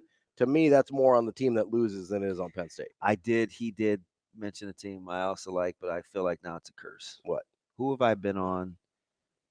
Also the player of the year run in the SEC. Oh, Tennessee. Yeah. Yeah. I can't get over the Barnes factor. Yeah, I can't either. But I'm telling you though, they're good. If almost anybody else in the country was coaching them, especially if it was just somebody that I didn't have any feelings about at all. Yeah, but they never get over the hump, though. It doesn't matter who's coaching them. That's true, but Barnes also never gets over the hump. So you're kind of getting double whammy there. We were like, oh, man, Bruce Pearl. And I was like, really? I mean, he got them going a little bit, but didn't get where they wanted to go. I think I trust Rick Barnes less than I don't know. Rick Barnes or Brad Underwood? Barnes. You think Barnes over Underwood? Yeah. Have you not watched the tournament the last couple of years with Illinois? Like those teams are good. No, they're talented. They're super talented. It sounded like he was kind of gushing over Illinois, wasn't he? A little bit, yeah. I'm telling you, that starting 5 is tough. Yeah, they're not going to stop anybody though. Like not a soul. They're going to have to play like a Virginia or somebody. They're going to have to play somebody who can't score at all. Can you imagine if Illinois plays an SEC team? Just pick one. I'll be giddy. 94-90 with 10 minutes left. Bro, kind of like your Golden State Warriors being down 50 in the first half. That's hard to do. It's almost impossible. Hey, making history all the time. It's almost impossible. Really hard to do. Coming up next, we got more Hurrdat Sports Radio. In the first half? That's hard to do. We got more Hurrdat Sports Radio coming up next. Wow. We are back here on AM 590, ESPN Omaha, ESPN Tri-Cities, KFOR in Lincoln, live on Twitter, Facebook, and YouTube. That's DB. I'm Ravi, Lulla, and we got a lot of comments on the YouTube stream regarding the quarterback conversation. I didn't know. So this is my first time seeing Lucha Creatures. On the stream? Yeah. Where'd they chime in? I didn't see him. Yeah, he's chiming in at the bottom. He could help us with high school too. Okay, yeah, we could do that. How do you feel about Bo Nix? I don't. Not in? Hey, did you see the start he got off to? You may have not. Go back and watch him. Did you record it? On the throws? Yeah. Yeah, I didn't watch his throw. It took him his accuracy was kind of a thing. But I'm not a Bo Nix guy. So, maybe it's a little bit of bias where because I'm not really like that. But he was okay. I don't think he's a first round guy. So that was the guy that Uncle Ruru, Andrew and I were we were swapping and moving guys in, and I think I would have moved Nix out and McCarthy in because we were coming up with a top 5 at that time in the summer. No, keep in mind it was early. Yeah, and that's about where it landed. And but I'm not a Nix guy. Yeah, so I think that's fair. Is there anybody else that you like that we haven't maybe outside? I mean, Spencer Rattler got a little run for a project. He had a good combine. Yeah, he threw well. He ran. I didn't pretty think well. he was measuring at 6 foot though either. Yeah, I thought he was smaller than that. Me too. I thought he might be a little faster, but he came in pretty thick compared to what I thought he might be. He looked more filled out than he had been. I don't know if that's good or bad for him, but he can understand verbiage. Just talking to Nebraska staff, and he can handle a big verbose playbook. Mm-hmm. I think the processing part of it took some time with Coach Sat in that offense. Mm-hmm. He got hot late. Yep. For Coach Sat, Tennessee and Clemson games. So I think I think he is capable of the big playbook, but I'm not a Rattler guy just because of his accuracy. Yeah, but he was good in Indy, which is why you have to go back and watch tape. I mean, it's controlled conditions. Yeah, no pass rush or any of that. But how do you feel about a guy who I think people liked in terms of his performance at the combine and like a Joe Milton? I'm out. You're out on Joe Milton? No, controlled conditions. Okay. It was perfect. There are no crowd. Milton was a guy that I would watch the last year. Mm-hmm. And I was all out on Tennessee's hype preseason because I didn't trust Milton. I was too. Because I kept asking people, you just assume that Milton's going to be able to reproduce what we saw last year. I'm not a Milton guy. Which is somebody's going to take a chance on him higher than they should probably because physically he's gifted. Physically, he is everything you could possibly want out of a quarterback. Too. I mean, not just the elite arm talent and everything like that, right? But 6'5", 230, moves pretty well for being that big. That's a guy where you look at in shorts and you say, how is this not the best player in the draft? Yeah, so we had 5 teams in the AFC. You want to go through the NFC? Yeah, let's do it. Now, the first one right off the bat is, I know what you're going to say, but keep in mind, he has a lot of money on the hook. Okay. Dallas Cowboys. I will say no, but don't overthink it. They can't. I know you said that with Cleveland too, but Deshaun Watson is bad. That money's guaranteed. I understand that, but the difference between Deshaun Watson and Dak Prescott is Dak Prescott still performs at a serviceable NFL level. If the Browns if they drafted a quarterback in the first couple of rounds, their fan base would lose their ever-loving mind. That's fine. You have $250 million on the hook for D-Watt. Okay, but why are you throwing good money after Doesn't matter. You've made the decision. It matters a little. No, you got to make it work. If that team, okay. You have to make it work. Dallas can't draft a quarterback. But what if Deshaun is just washed? How do you make that work? Oh, in Cleveland? Yeah. I'm not talking about Dak. Dak has been good enough that I don't hate on Dak the way other people do. I don't think he's great, but he's like a slightly less good Kirk Cousins. It's funny you said Dak has been good. You actually said that out loud. See, people like to hate on Dak. He's been fine. He has really similar numbers to Josh Allen. I know that. Yeah, Dak is fine. Is he the reason you're going to win a Super Bowl? No. But if everything else is in place, I don't know that he. So what gave you pause to say yes on the quarterback in Dallas? Because you don't like Dak? Well, I think people in Dallas, they can't move off of him with a trade. No, I think people probably want something better than Dak in Dallas, but I don't think he's as bad as people talk about. Okay. Deshaun is worse than people talk about. I think you have to make it work. Okay, but if he's washed, how do you make it work? That's my question. We'll see how he comes back from the surgery. Okay. I'm just saying. Here's the real question with Cleveland. What would you exhaust for $240 million guaranteed? How many options would you exhaust to make your money work? No, I understand, but all of them. Let me ask this question first, okay? Is Cleveland's roster outside of Deshaun Watson good enough to win? Yes. Yes. With a pretty good quarterback. Yeah. So that's the question that matters to me, not the money. Like they weren't in the hunt. No, I know. before he got hurt. That's the question that matters to me, not the money, right? Because if you have, Cleveland, like if you have a roster that you think you can compete with, if you've got even pretty good quarterback play, that's the question that matters, not Deshaun Watson's guaranteed money. They were moving in the right directions. Like, imagine if Cleveland had a comparable wide receiver. I know. I like Cleveland's roster. That's why I think they should think about moving off of Deshaun, but you're probably right. Anyway, let's go back to the NFC. Okay. No on Dallas.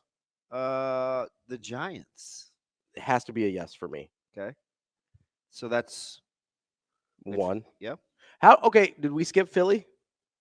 No, they're coming up. Okay. Philadelphia. I don't think in the first round. I think they might take a flyer later. That roster was in disarray for as it was. It was supposed to. It was. I don't think it's Jalen Hurts. They can take a flyer on a quarterback with Hurts. Like, you just re-signed him. Third, fourth round. Dude, he got big paper. Third, fourth round. I'm gonna say no. Okay. Now these guys are definitely in the hunt. The Commanders. Yes. Okay. That's Lions. No. No. Packers. No. No. Vikings. Probably not first round. Although they gotta probably go get a quarterback. Kirk is a free agent, isn't he? Yeah. Okay, so yes, Vikings are unrestricted. Vikings are yes. Chicago. Yes, that's 4. Okay. Tampa Bay. They just re-signed Baker, not for crazy money. Got him actually on the cheap. I'm gonna say yes, but probably not first round. Okay. Saints. Yes, you should be. See, we're at 5 already. Well, yeah, we're talking about 5 just first round. Yeah. Falcons make. Yes, 6. Carolina. You can't yet. San Francisco. No. Rams. No. Maybe not first round, but yeah. Seattle. Yes, you should be. No, you just paid Geno. I don't care. Oh, that matters. Okay. I'm talking about roster, not salary cap. I'll say no on Seattle and Arizona. Arizona's a no, but because I don't think you can move off of Murray, and he showed you enough. That's the thing. I don't think Murray's been that bad. Yeah, he showed I think you that's a enough bad franchise, and he's been okay. Yeah. So we've got 6 in the NFC, 5 in the AFC. It's 11. It's 11 teams. Yeah, I think you've got 5 first-round quarterbacks, and let's say Kirk Cousins solves one of those spots. That gets you to 6. Does Russell Wilson keep you from drafting a quarterback? Absolutely not. He does not. Absolutely not. So does you've got Justin Fields keep you from drafting a quarterback? Depends on where he goes. If he goes to Atlanta, yes. So you get a more experienced 2-year guy with 2 years left on a rookie deal in Justin Fields. This is where we were going before we talked to Shelby. Was this off air? I think it was partially on air, partially off air. It was off air because I was walking to get paper towels. So we were talking about Justin. What does Justin Fields prevent you from getting a quarterback? Because as you mentioned, 2 years left on his deal. Basically the same thing as a rookie quarterback, right? Hasn't gotten a lot of coaching or good coaching in Chicago. So let's just take the 2 teams that he's rumored to go to, Atlanta and Pittsburgh. I don't think either one of those teams draft a quarterback because Atlanta just got Ritter. So with Fields, you probably keep it. You don't waste a pick on a quarterback. Okay. I mean, say what you want. It's just bad. It's just bad drafting. Yes, but that usually doesn't prevent people from continuing to draft badly. You're gonna tell your fan base we'll take 3 quarterbacks on rookie contracts. There's no way. Wait, so you're saying if Fields goes there to Atlanta? Yes, if they get Fields, they're not drafting another one. Okay. I don't think Ritter in and of himself prevents them. But I'm just saying why you can't. If Fields goes there, why you can't? Yeah, you can't do both. For sure. And it's the same discussion with the Steelers. For sure, yes. Right? You can't. You already have Pickett on a rookie deal. Yes. You can't draft a quarterback later if you take Fields. I know you said you would take Fields in a heartbeat. I would. In Pittsburgh. Is Pittsburgh or Atlanta a better fit for Fields? Well, Pittsburgh, they're the better team and they run the ball. Okay. You trust them to put an offense because of their defense. Okay. You'd have to outscore some people in Atlanta. You don't have to do that in Pittsburgh. Coming up next, we will get to the Warhorse Sportsbook Sports Cleanup here on Hurrdat Sports Radio. Wrapping up the show here on AM 590, ESPN Omaha, ESPN Tri-Cities, KFOR in Lincoln. We're live on Twitter, Facebook, and YouTube. That's DB. I'm Ravi Lulla. It is time for the Warhorse Sportsbook Sports Cleanup, brought to you by our friends at Warhorse Sportsbook and Casino. It is time for their bracket challenge where you can win $1 million with a perfect bracket. All you have to do is be a Warhorse Rewards member and earn entries every day until March 14th with a $50 sportsbook wager or 50 points on slots and racing. Even if you don't get a perfect bracket, you still got $10,000 in prizes for the top brackets. You will make your picks between Selection Sunday and March 20th before that first weekend of games, and you have to activate your entries in person at Warhorse Casino in Lincoln. Those activations will be valid between March 18th and March 24th. Make sure if you've got any questions about that, go over to warhorsecasino.com for a full list of house rules and details. That's Warhorse Sportsbook, no bets, no glory. All right, busy weekend. We haven't got to a bunch of stuff. What's on top of your mind that we haven't got to yet? Because I'm thinking a little bit about Caitlin Clark. Oh yeah, like that's fine. And you met my barber. I did, yeah. I met. He told you he would give her buckets today. He was dead serious. No, dead serious. Today, he's like, "Yep, give her buckets today."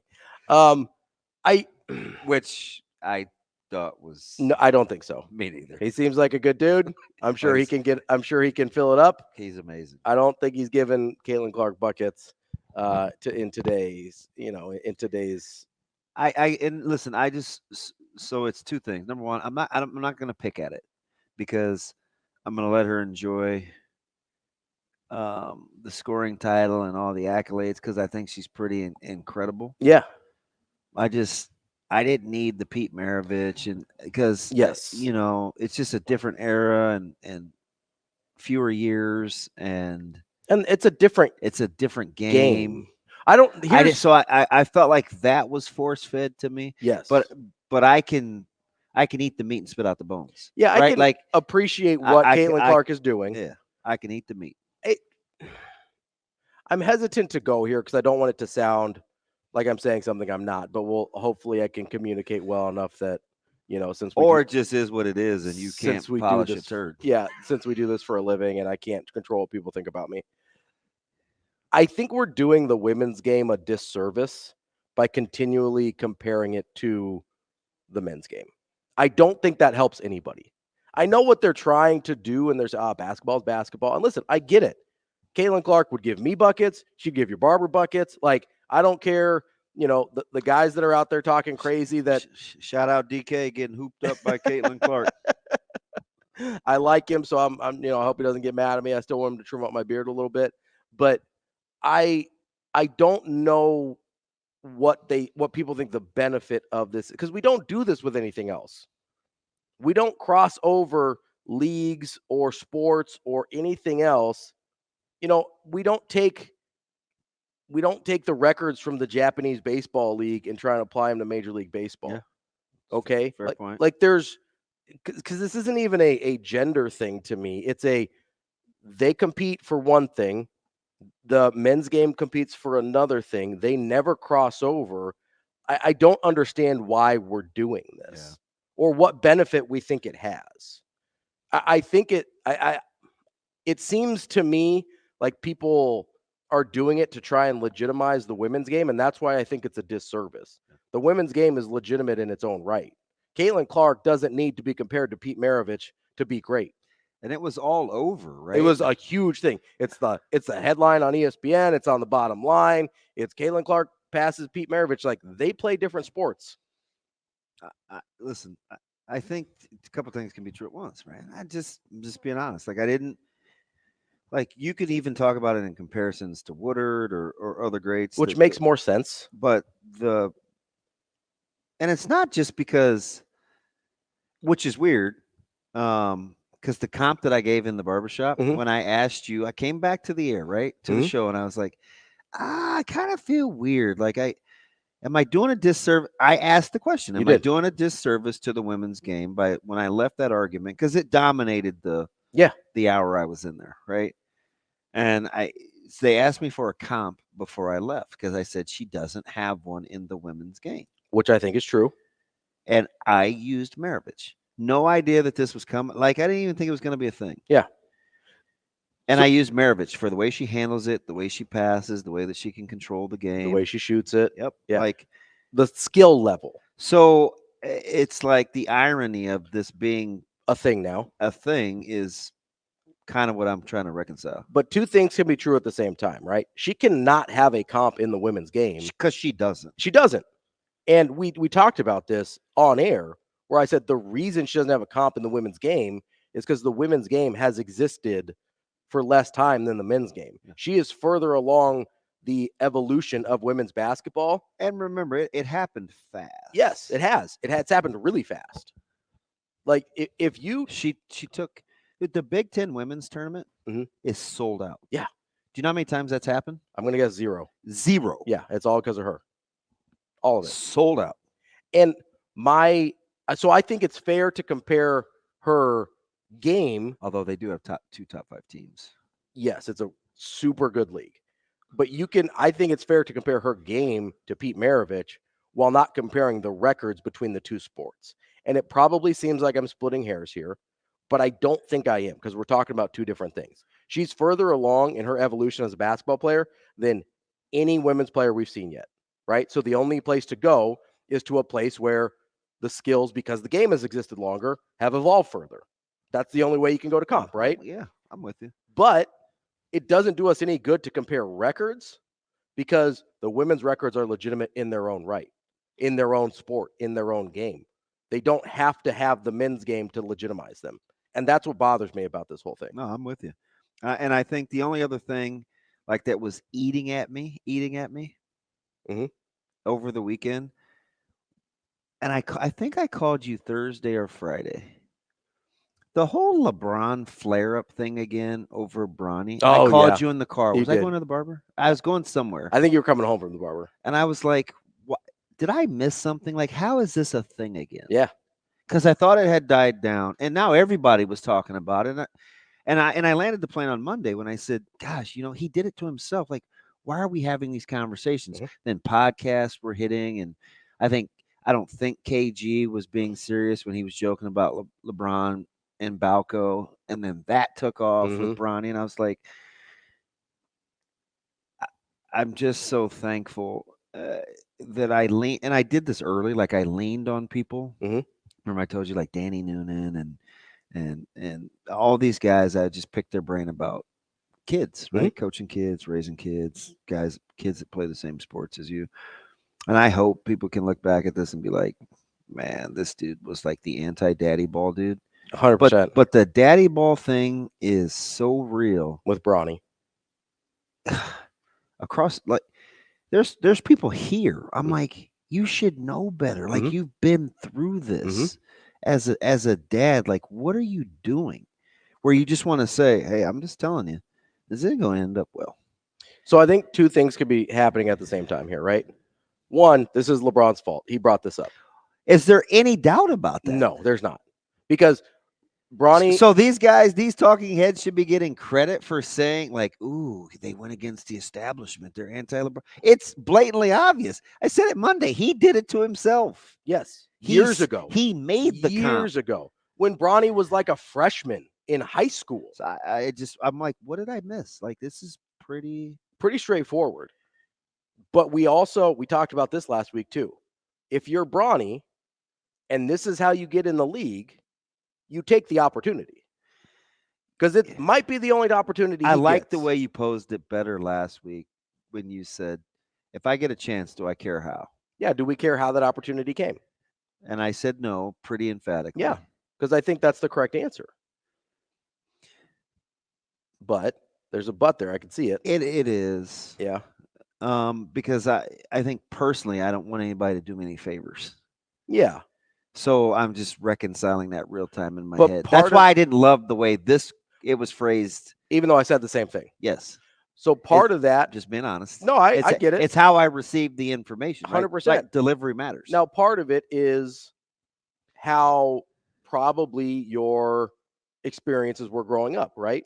Because you had a prominent father in the community and you were very self-aware about that, right? You were very self-conscious about that to a little bit. Almost to a fault, probably. To my detriment. Yeah. And so you went the total other way with Caleb in being like, hey, he's going to get there on his own. And even though I would come here daily and say he drives me crazy. And to be fair, I mean, right? If you had been self-promoting of Caleb, he probably would have gotten more flowers. Flowers that he probably deserved anyway. Well, I couldn't make him camp. I know. You know what I mean? I understand that. But I'm watching some of these guys, even locally. I'm like, have we not learned anything? Like we should have. We should have learned some things by now. And I get it. It's hard. I had a fantastic conversation with DJ. We talked Friday. I had to drop some stuff off at the building to him, and the boys were working out. And I'm just like, it's so hard. Mm-hmm. When to step on the gas, when not to step on the gas, and it's like, it's for some of these guys that have kids, whether it's in the metro or they're playing at the collegiate level or whatever, like just take a deep breath, or pick the brains of other people. Like don't just ask, like, hey, what worked for you? How does this fit with my personality? I mean, and if you don't want to, that's cool too. I'm just saying there's a couple of instances where I'm just like, you guys are headed down a dangerous path. And here's the problem with the LeBron situation is if you decide to go down that path, you can't later blame it on somebody else when you don't like how it looks. No. That's where you have the problem with LeBron, right? I know, maybe.